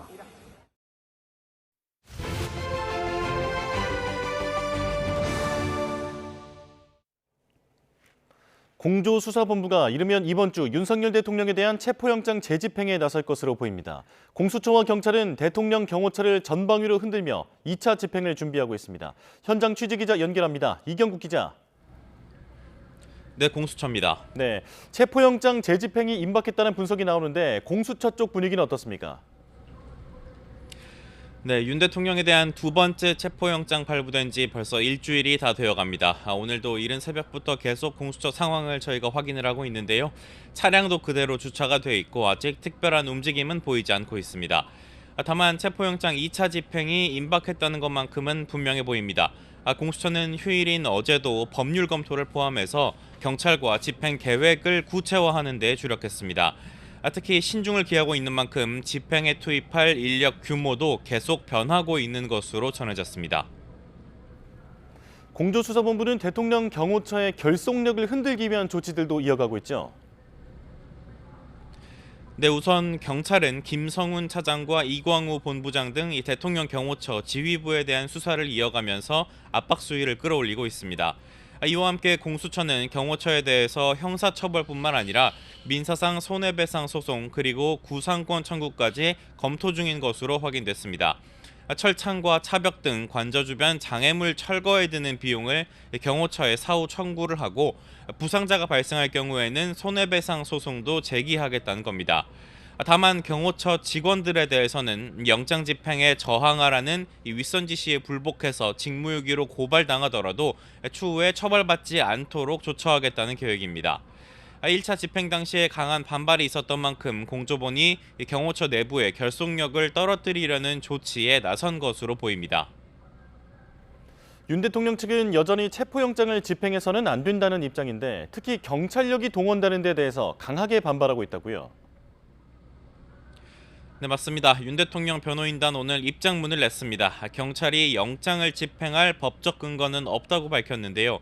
특히 민생 치안을 지켜야 할 일선 경찰과 마약 범죄를 소탕해야 할 수사대까지 이 체포 작전에 투입하는 것은 책무를 망각한 행위라고도 주장을 했습니다. 이어서 불법 영장 집행에 참여하는 공무원들은 얼굴을 공개해야 한다고 주장을 했고 경호처 공무원을 폭행할 경우에는 법적 책임도 져야 할 것이라고 덧붙였습니다. 변호인단은 이미 대통령이 담화 등을 통해서 입장을 밝혔다면서 추가 조사가 필요하다면 서울중앙지법에 구속영장을 청구하거나 기소하라는 주장도 여전히 이어가고 있습니다. 다만 공수처는 체포영장의 효력은 사라지지 않았다면서 집행에 대한 의지를 거듭 강조했습니다. 지금까지 공수처에서 전해드렸습니다. 이처럼 윤석열 대통령에 대한 체포영장이 조만간 집행될 거라는 전망이 나오면서 관저 앞에서는 추위에도 탄핵 찬반 집회가 밤새 이어졌습니다. 현장에 나가 있는 취재기자 연결합니다. 윤태인 기자. 네, 서울 한남동 대통령 관저 앞입니다. 네, 오늘도 추운 날씨인데 사람들이 많이 모였습니까? 네, 조금 전부터 눈이 살짝 내리는 등 추운 날씨지만 관저 앞 집회 참가자들은 두툼한 외투와 은박지를 두르며 추위를 버티고 있습니다. 윤 대통령 체포영장이 다시 발부되고 조만간 집행될 거란 전망이 나오면서 탄핵 찬성 측과 반대 측 모두 며칠째 집회를 이어가고 있습니다. 저희 취재진이 아침 7시쯤부터 나와서 집회 상황을 살펴봤는데요. 한강진역 앞 육교부터 한남초등학교 뒤편까지 500m 정도 구간에서 탄핵 찬반 단체가 각각 집회를 열고 있습니다. 한강진역 앞 육교 쪽에 모인 윤 대통령 지지자들은 무대를 설치해서 부정선거 척결과 탄핵은 무효라고 주장했습니다. 바로 근처에서는 탄핵 찬성 측도 자리를 지키며 윤 대통령 체포영장을 조속히 집행해야 한다고 강조했습니다. 양측 집회 장소가 붙어있다 보니 충돌이 빚어지기도 했는데요. 어제는 집회 참가자 한 명이 자신과 입장이 다른 참가자와 말다툼을 하다가 허공에 흉기를 휘둘러서 경찰에 체포되기도 했습니다. 다행히 인명피해로 이어지지는 않았고 만일의 사태에 대비해 경찰이 경계를 강화하고 있습니다. 네, 관저 경비 분위기는 어떤지도 전해주시죠. 네, 관저 주위 경비는 삼엄하게 유지되고 있습니다. 관저 입구에는 대형 버스로 차벽이 형성돼 관저로 차량 출입은 물론 안쪽을 볼 수 없도록 시야가 막혀 있습니다. 입구뿐만 아니라 관저로 올라가는 길에도 버스가 세워져 있습니다. 또 경찰이 영장을 다시 집행할 때 대규모 인원을 동원할 것으로 알려진 만큼 경호처도 경내 곳곳에 철조망을 설치하는 모습이 포착되기도 했습니다. 공수처와 경찰이 이르면 이번 주에 윤 대통령에 대한 2차 체포영장을 집행할 거란 전망에 경호처 역시 관저 경비를 더욱 강화할 것으로 보입니다. 관저 앞은 통행로가 확보돼서 시민들이 지나다니는 데는 문제가 없지만 도로엔 경찰 버스들이 추가로 배치돼 두세 개 차선이 통제되고 있습니다. 지금까지 서울 한남동 대통령 관저 앞에서 YTN 윤태인입니다. 이런 가운데 한덕수 국무총리에 대한 탄핵 심판이 오늘 시작됩니다. 헌법재판소는 오늘 오후 4시 한 총리 탄핵 심판의 첫 변론 준비 기일을 진행합니다. 한 총리의 탄핵 심판에서는 비상계엄 선포 과정에 가담한 정도와 대통령 권한대행에 대한 탄핵 정족수 등이 쟁점이 될 전망입니다. 비상계엄 사태의 핵심 인물들의 재판이 이번 주부터 본격 개시됩니다. 김용현 전 장관의 공판 준비 기일을 시작으로 계엄과 관련된 군경 수뇌부들의 재판이 줄줄이 이어질 예정입니다. 우종훈 기자입니다. 비상계엄 관련 인물 중 가장 먼저 기소된 김용현 전 국방부 장관 재판이 오는 16일 시작됩니다. 김 전 장관은 윤석열 대통령과 내란을 공모해 국회를 봉쇄하고 무장한 계엄군을 투입한 혐의를 받고 있습니다. 우원식 국회의장 등 주요 정치인 10여 명을 체포, 구금하도록 지시하고 중앙선관위에 계엄군을 투입한 등의 혐의도 있습니다. 당시 검찰은 공소장에 김 전 장관이 주도한 비상계엄은 내란에 해당하며 윗선에 윤 대통령이 있다고 적시했습니다. 김 전 장관 측은 국회의원을 끌어내라는 지시 등이 객관적 정황과 맞지 않는 등 공소 내용에 모순이 많고 검찰의 기소가 위법하다고 주장하고 있는 만큼 치열한 법정 공방이 예상됩니다. 진상조사위원회에서 생산한 문건을 그대로 수사 자료를 삼아서 우리 김용현 장관을 신문하는 것은 이 사건 수사 절차가 형사소송법 제327조 제2호 공소제기 절차가 위법 무효인 사유에 해당함을 여실히 증명하고 있습니다. 김 전 장관을 필두로 비상계엄 사태와 관련한 군과 경찰 수뇌부 재판이 줄줄이 개시됩니다. 우선 오는 23일 중앙지역 군사법원에서 계엄 사령관이던 박안수 육군 참모총장, 여인영 국군 방첩사령관 등 현역 최고위 장성들의 공판 준비 기일이 진행됩니다. 또 다음 달 6일에는 서울중앙지방법원에서 조지호 경찰청장과 김봉식 전 서울경찰청장의 첫 재판 준비 기일이 잡혔습니다. 선관위 장악 핵심 역할을 한 혐의의 노상원 전 국군 정보사령관도 지난 10일 재판에 넘겨지는 등 비상계엄 사태는 이제 법원의 시간을 앞두고 있습니다. YTN 우종훈입니다. 공수처가 경호처를 압박하며 영장 집행 전략 다지기에 속도를 내고 있습니다. 이번 주 중에 집행이 이뤄질 거란 전망이 나오는데요. 관련 내용 손정혜 변호사와 짚어보겠습니다. 어서 오십시오. 안녕하세요. 네. 자, 지난 7일에 영장이 재발부됐으니까 지금 체포영장 재발부 일주일이 지나고 있는 상황입니다. 자, 조금 전에 저희가 분위기를 살펴봤습니다만 어떤 영장 재집행 움직임은 아직까지는 포착되지 않고 있는데요. 자, 공수처 무엇을 기다리는 걸까요? 네, 일단 영장 관련한 유효기간이 상당히 충분한 기간이 설정되어 있는 것으로 보이기 때문에 시간을 촉박하게 하다보다는 철저한 준비를 통해서 발생할 수 있는 위험성을 모두 제거하겠다 이런 판단을 한 것으로 보이고요. 그리고 이제 가장 중요한 것은 경호처 주요 집행부에 대한 수사가 진행되고 있습니다. 즉 이런 수사 절차의 개시를 통해서 경호처 내부 직원들에게 이렇게 불법적으로 저지하는 것은 수사와 재판의 대상이 될 수 있다라는 위험성을 강력하게 고지함으로 인해서 실제 2차 불법 저지에 대한 어떤 의지를 이제 꺾는, 그러니까 의지를 약화시키는 이제 행위들을 함으로 인해서 인명 피해를 줄이겠다라는 어떤 계획을 세우고 있는 것으로 보이기 때문에 현재로서는 시간이 길어지면 길어질수록 경호처에서는 좀 내부적으로 위험성 그리고 불안감이 이제 고조될 가능성이 높고 오히려 공수처는 이런 불법 저지가 조금 더 균열을 일으키고 악화되는 시점에 들어간다고 한다면 예상되는 충돌의 가능성이 좀 낮아질 수 있다 이런 판단하는 것 같습니다. 예. 자, 영장 유효 기간이 정확히 알려지진 않았습니다만 2주 정도로 지금 파악이 되고 있는데 그래서 이번 주가 영장을 집행할 것이다라고 하는 그 전망이 나오는 이유겠죠. 그렇습니다. 왜냐하면 뭐 예를 들면 영장 유효 기간도 있지만은 또 다가오는 명절도 있는데 명절 주간에 집행을 하다보다는 그 전에 정리를 해야 된다라는 판단이 앞서지 않을까 생각이 들고요. 특히 이제 집회나 이런 것들이 여전히 이제 지속적으로 이루어지고 있기 때문에 집회 관련한 인력들도 어느 정도는 좀 교통 정리, 질서 유지 정리를 하고 있는 상황이어서 이것도 좀 정리가 되고 경호처의 불법 어떤 실행의 의지도 조금 약화되고 그리고 관련해서 관련한 수의부 수뇌부에 대한 책임을 일부 물어가면서 집행을 시도하는 것이 합리적으로 보입니다. 네. 자, 그리고 앞서 짚어주셨습니다만 지금 경호처에 대한 압박이 지금 계속해서 강화가 되고 있는 상황인데 조금 더 구체적으로 살펴보자면 김성훈 차장은 체포영장이 이제 신청이 됐고요. 그리고 이광우 경호본부장도 오늘 3차 출석 요구가 되어 있는데 10시까지인데 이때까지 안 나오면 또 체포영장을 검토한다고 합니다. 그리고 김신 가족부장도 내일 피의자 소환 통보가 되어 있는 상황인데 자, 이러한 압박이 어떤 효과를 보고 있다라고 볼 수 있을까요? 실질적으로 현재도 효과를 보고 있는 걸로 보입니다. 일단 처장은 2번 출석 통보에 불응하다가 3번째 출석에 응해서 수사를 받았고 자진해서 2차례 소환 조사를 받지 않았습니까?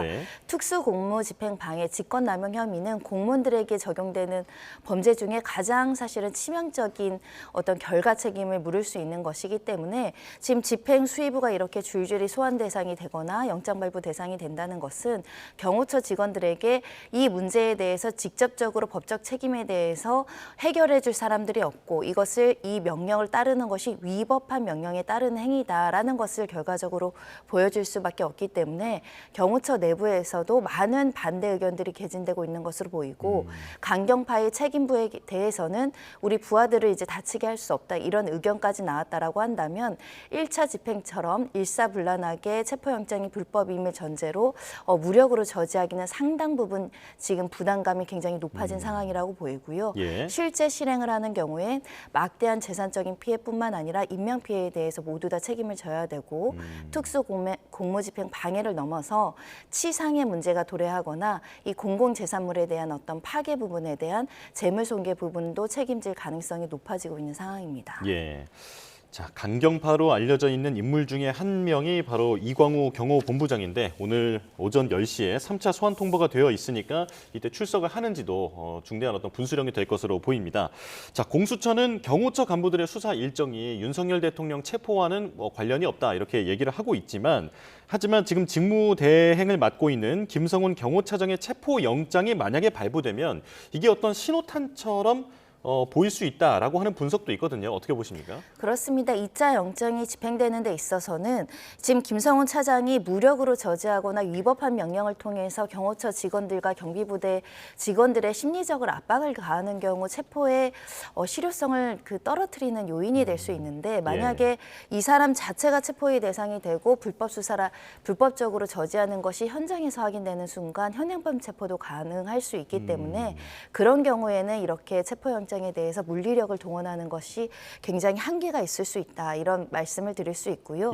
이런 경우에 이르르면 또 대통령 측에서 자진해서 출석하는 것을 또 검토할 여지가 있기 때문에 이런 여러 가지 변수를 고려해서 지금 공수처에서는 이 경호처 직원들 특히 수뇌부에 대한 조사를 개시하고 있다 이렇게 말씀드릴 수 있고 정당한 이유 없이 이렇게 경호 목적을 넘어서서 체포영장 집행을 방해하는 게 이제 불법으로 해석될 수 있지 않겠습니까? 수사 과정에서 충분히 수사기관 입장에서 이것이 왜 불법이고 수사의 대상이 되는지를 알린다고 했으면 김성훈 차장도 향후에 나아가서 이런 경고적 효과, 예방적 효과를 무시하고 또 직원들까지 합세해서 불법적인 명령을 하기는 굉장히 어려울 것이다라고 해석할 수 있습니다. 그렇다면 김성훈 경호차장에 대한 체포영장이 만약에 나온다면 지금 신청이 되어 있는 상황이니까요. 그렇다면 윤석열 대통령의 신병 확보도 함께 이루어질 가능성이 좀 높아졌다고 봐야 될까요? 체포영장을 집행하는 수순으로 첫 번째는 차장에 대해서 집행할 가능성이 있습니다. 차장을 집행한다라는 것은 이 경호 목적은 이 김성훈 차장이 경호의 대상이 되는 상황은 아니기 때문에 경호처 직원들이 차장의 체포영장 집행을 무력으로 저지할 수 없겠죠. 법률적인 근거가 전혀 없기 때문에 그럼 차장을 건거하고 나면 현장에서는 이 어떤 명령을 내릴 집행부가 사라지는 효과를 가져올 수 있기 때문에 그 분열과 집행을 하지 못하는 상황보다는 오히려 집행의 실효성을 높일 수 있어서 보다 먼저 차장을 집행하고 그 위에 저지선을 뚫고 대통령실을 가서 이제 관저에 가서 이제 체포영장을 집행하는 수순을 겪게 되지 않을까 생각이 들고요. 제 바람이라면 이런 상황까지 도래하지 않고 2차 영장 집행 때 이미 이제 공수처의 변호인들이 선임계를 제시한 마당에 변호인들의 설득하에 관저에서 나와서 이 관용차를 타고 이동하는 것이 더 적절하지 않을까 합니다. 자, 공조보는 영장 집행 계획을 조금 더 구체화하고 세분화 일반화하고 있는 것으로 알려졌는데요. 손해배상 제기도 나오고요. 그리고 구상권 얘기도 나오는데 어떻게 하겠다라는 건지 좀 설명을 부탁드릴게요. 새로운 논리를 계획을 수립한다라기보다 공무집행 방해를 하는 경우에는 과거에는 공무집행 방해죄로만 처벌했지만 네. 요즘에는 예를 들면 허위로 이제 공무집행 방해를 하는 장난 전화 신고를 하는 경우에도 처벌뿐만 아니라 손해배상 청구 구상권까지 이제 경찰에서는 수순으로 나가고 있는데 이번 사건에서도 마찬가지로 지금 이제 부상자가 발생을 하거나 이 공공재산물에 대한 피해, 훼손이 있을 수 있습니다. 그런 경우에는 민사상 손해배상액을 산출해서 이 부분에 대해서 연대 책임, 손해배상 책임까지 청구한다라는 계획을 세우고 있는 상황이고요. 특히 장애물 제거에 많은 장비와 인력이 동원되는 만큼 재산적 손해에 대해서도 구상권을 청구한다. 그리고 경호처를 지시해서 불복한 직원이 지금들 심리적으로 압박을 하는 것은 상관의 명령을 불이행했다. 직무유기를 했다. 이런 부분에 대한 처벌이 두려워서 이 체포영장에 관련된 어떤 윗선의 지시를 이행하는 직원들이 있을 수 있는데 이걸 불이행한다고 하더라도 위법한 명령에 불이행했기 때문에 이것을 입건하거나 처벌하지 않고 오히려 선처하는 방안으로 나아가겠다라는 계획을 세운 상황입니다. 그렇군요. 자, 그런 거면 윤석열 대통령 측이 공수처에 이 변호인단 선임계를 제출을 했더라고요. 지난번에는 좀 무산이 됐었지만 이번엔 제출을 한 건데 그러면서 탄핵 심판을 결론 이후에 그 체포 집행을 그쪽으로 미뤄달라라고 얘기를 했습니다. 자, 이건 받아들여질 수 있는 주장입니까? 그러니까 피의자 측의 주장일 뿐 받아들여지기가 어려운 거죠. 상식적으로 어떤 공무원이 징계 절차가 있고 수사 절차가 있는데 저는 징계 먼저 결정받고 수사 받으러 갈게요라고 하는 경우에 수사기관이 수사 일정에 따라서 신속하게 수사를 하는 것이지 징계 결정 여하나 탄핵 심판 여하의 어떤 결정 여부를 기다릴 만한 시간적 여유가 없는 상황에서 수사를 해야 됨으로 인해서 피의자 측의 어떤 우리가 이렇게 하겠습니다에 대한 절차에 구속받지 않고 본인들이 주어진 계획에 따라서 이제 수사를 집행하는 것이 필요하다 이렇게 말씀드릴 수 있고요. 시간적 여유를 주기에는 이미 이제 한 달 이상의 시간이 경과한 상황이고 더군다나 직접 나와서 정당한 이유를 대면서 좀 집행에 시간이 필요하다고 한다면 그에 상응하는 어떤 주장을 해야 되는데 탄핵 심판은 그에 상응하는 정당한 이유로 해석이 될 수 없다. 그러려면 압수수색 영장이 집행되게 한다거나 임의로 증거를 제출해서 증거인멸 가능성을 제거했어야 되는데도 불구하고 대통령한테 받아야 되는 증거들은 전혀 임의 제출을 하지 않고 있다는 점, 더군다나 2차례 압수수색 영장을 가지고 관저에 들어갔으나 또 거부했다는 점에 있어서는 이 탄핵 심판 절차를 이유로 이 피의자 소환 조사 일정을 늦추기는 상당히 어려운 상황입니다. 그렇군요. 그러니까 탄핵 심판 결론 이후로 체포 집행을 미뤄달라라고 하는 것은 법리적으로 보면 받아들여질 가능성이 상당히 희박하다라고 볼 수 있을 것 같은데요. 이게 보통 체포영장 집행 중지를 요구하는 경우에 통상의 사유는 어떤 게 있습니까? 그러니까 체포영장은 법에 신속하고 정확하게 집행해야 한다라고 규정되어 있고요. 다만 이제 피의자가 심각한 질병, 건강상에 굉장히 위험이 있고 수술을 앞두고 있거나 입원할 정도의 건강상의 목적이 있다면 인도적인 차원에서 미뤄줄 수 있다. 그리고 긴급한 이제 뭐 가족이 사망을 했다라던가 상을 치러야 된다라고 한다면 수일 정도 시간을 줄 수 있다. 이렇게 되어 있고요.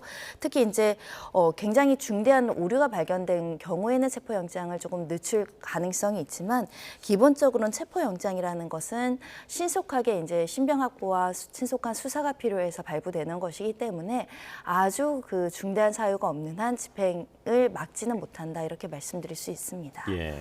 자, 그런가 하면 윤석열 대통령의 탄핵 심판이 이제 내일 첫 변론 기일을 열게 되는데 대통령은 내일 출석하지 않을 것으로 보입니다. 자, 불출석 의사를 밝혔다 하더라도 이런 변론은 그대로 진행이 되는 겁니까?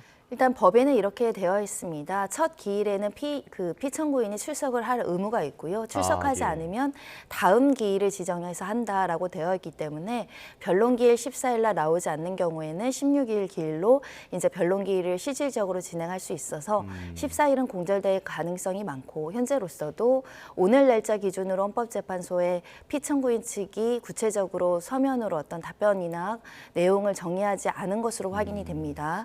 지난 2차 준비기일에 중계된 그러니까 녹화된 어떤 준비기일의 영상들을 보신 분들은 아셨겠지만 입증 계획에 대한 촉구가 있었고 서면으로서 답변을 하라라고 헌법재판소 재판관들이 이야기를 했음에도 했음에도 불구하고 관련돼서 입증 계획이 방대하고 순차적으로 제출을 하겠다라고 했지만 오늘 날짜로 접수가 되지 않았다는 것은 향후 14일까지도 모든 어떤 주장과 입증과 증거 계획이 정리되지 않을 가능성이 매우 높습니다.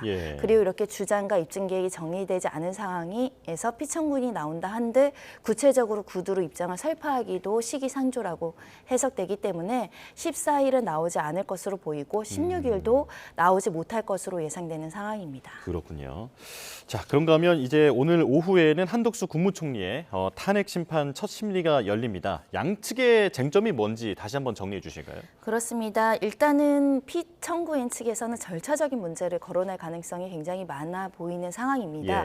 아직 구체적인 답변서가 제출되지 않아서 어떤 쟁점을 거론할지는 조금 더 지켜봐야 되겠지만 의결 정족수와 관련해서 국무총리 의결 정족수냐, 대통령 의결 정족수냐 이와 관련한 권한쟁의 심판까지 지금 제기되고 있는 상황으로 보이기 때문에 이런 절차나 의결 정족수에 대한 문제도 가장 중요한 쟁점으로 떠올 가능성이 있고요.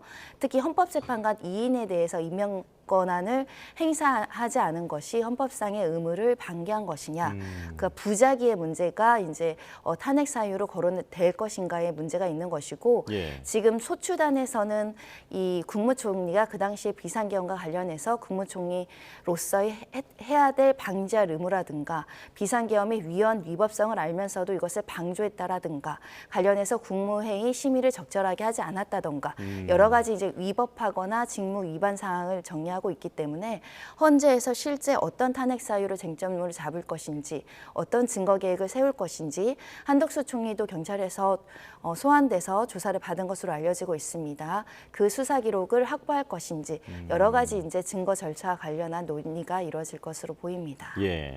자, 그리고 여야가 지금 내란 특검을 두고 계속해서 맞서고 있는데 그런데 어느 방안이 됐든 여야가 특검법을 통과시키더라도 특검 임명 그리고 수사 준비 때문에 상당한 시간이 소요될 수 있다라고 하는 전망이 있더라고요. 좀 해설을 해주실까요? 그렇습니다. 일단 특검 임명에 기본적으로 8일이 소요될 예정이고 그리고 준비 기간, 수사단을 만드는데도 최소 20일 이상의 시간이 소요될 것이라는 관측이 나오지만 이 자체도 예측일 뿐 또 그 과정에서 여러 가지 문제가 도출되거나 합의에 이르지 못한다고 한다면 또 시간이 많이 소요될 가능성도 있습니다.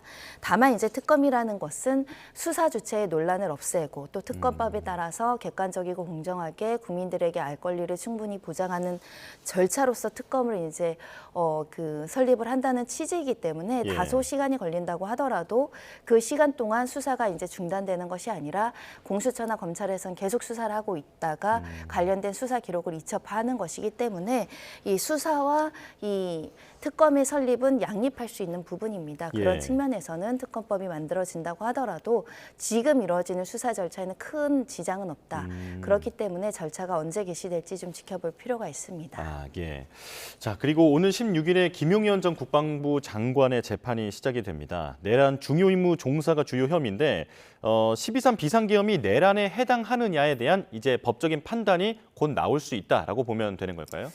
곧 나오겠지만 시간은 상당히 소요될 것으로 보입니다. 왜냐하면 지금 김 전 장관 측에서는 아예 검찰의 기소 권한을 행사한 것이 공소권 남용이라고 주장을 하면서 하나하나 다 다툴 의지를 보이고 있고요. 그러니까 전부 무죄 주장을 할 것으로 예상이 되는 상황에서 군 사령관들의 진술도 오염됐다라는 주장을 한다는 것은 수많은 사령관, 군인들이 소환 조사의 대상이 돼서 조사를 받았는데 이 진술을 부동의한다라는 것이기 때문에 그럼 이 관련자들이 모두 법정에 증인으로 출석해서 증인신문 과정을 거쳐야 됩니다.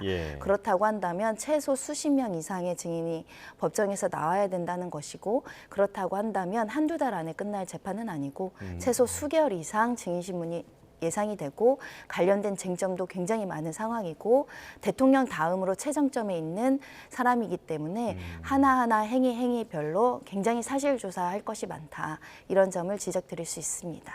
내란 혐의에 대한 재판이 이제 줄줄이 이어질 텐데 시간은 상당히 소요될 것으로 보인다 말씀해 주셨습니다. 지금까지 손정혜 변호사와 이야기 나눠봤습니다. 고맙습니다.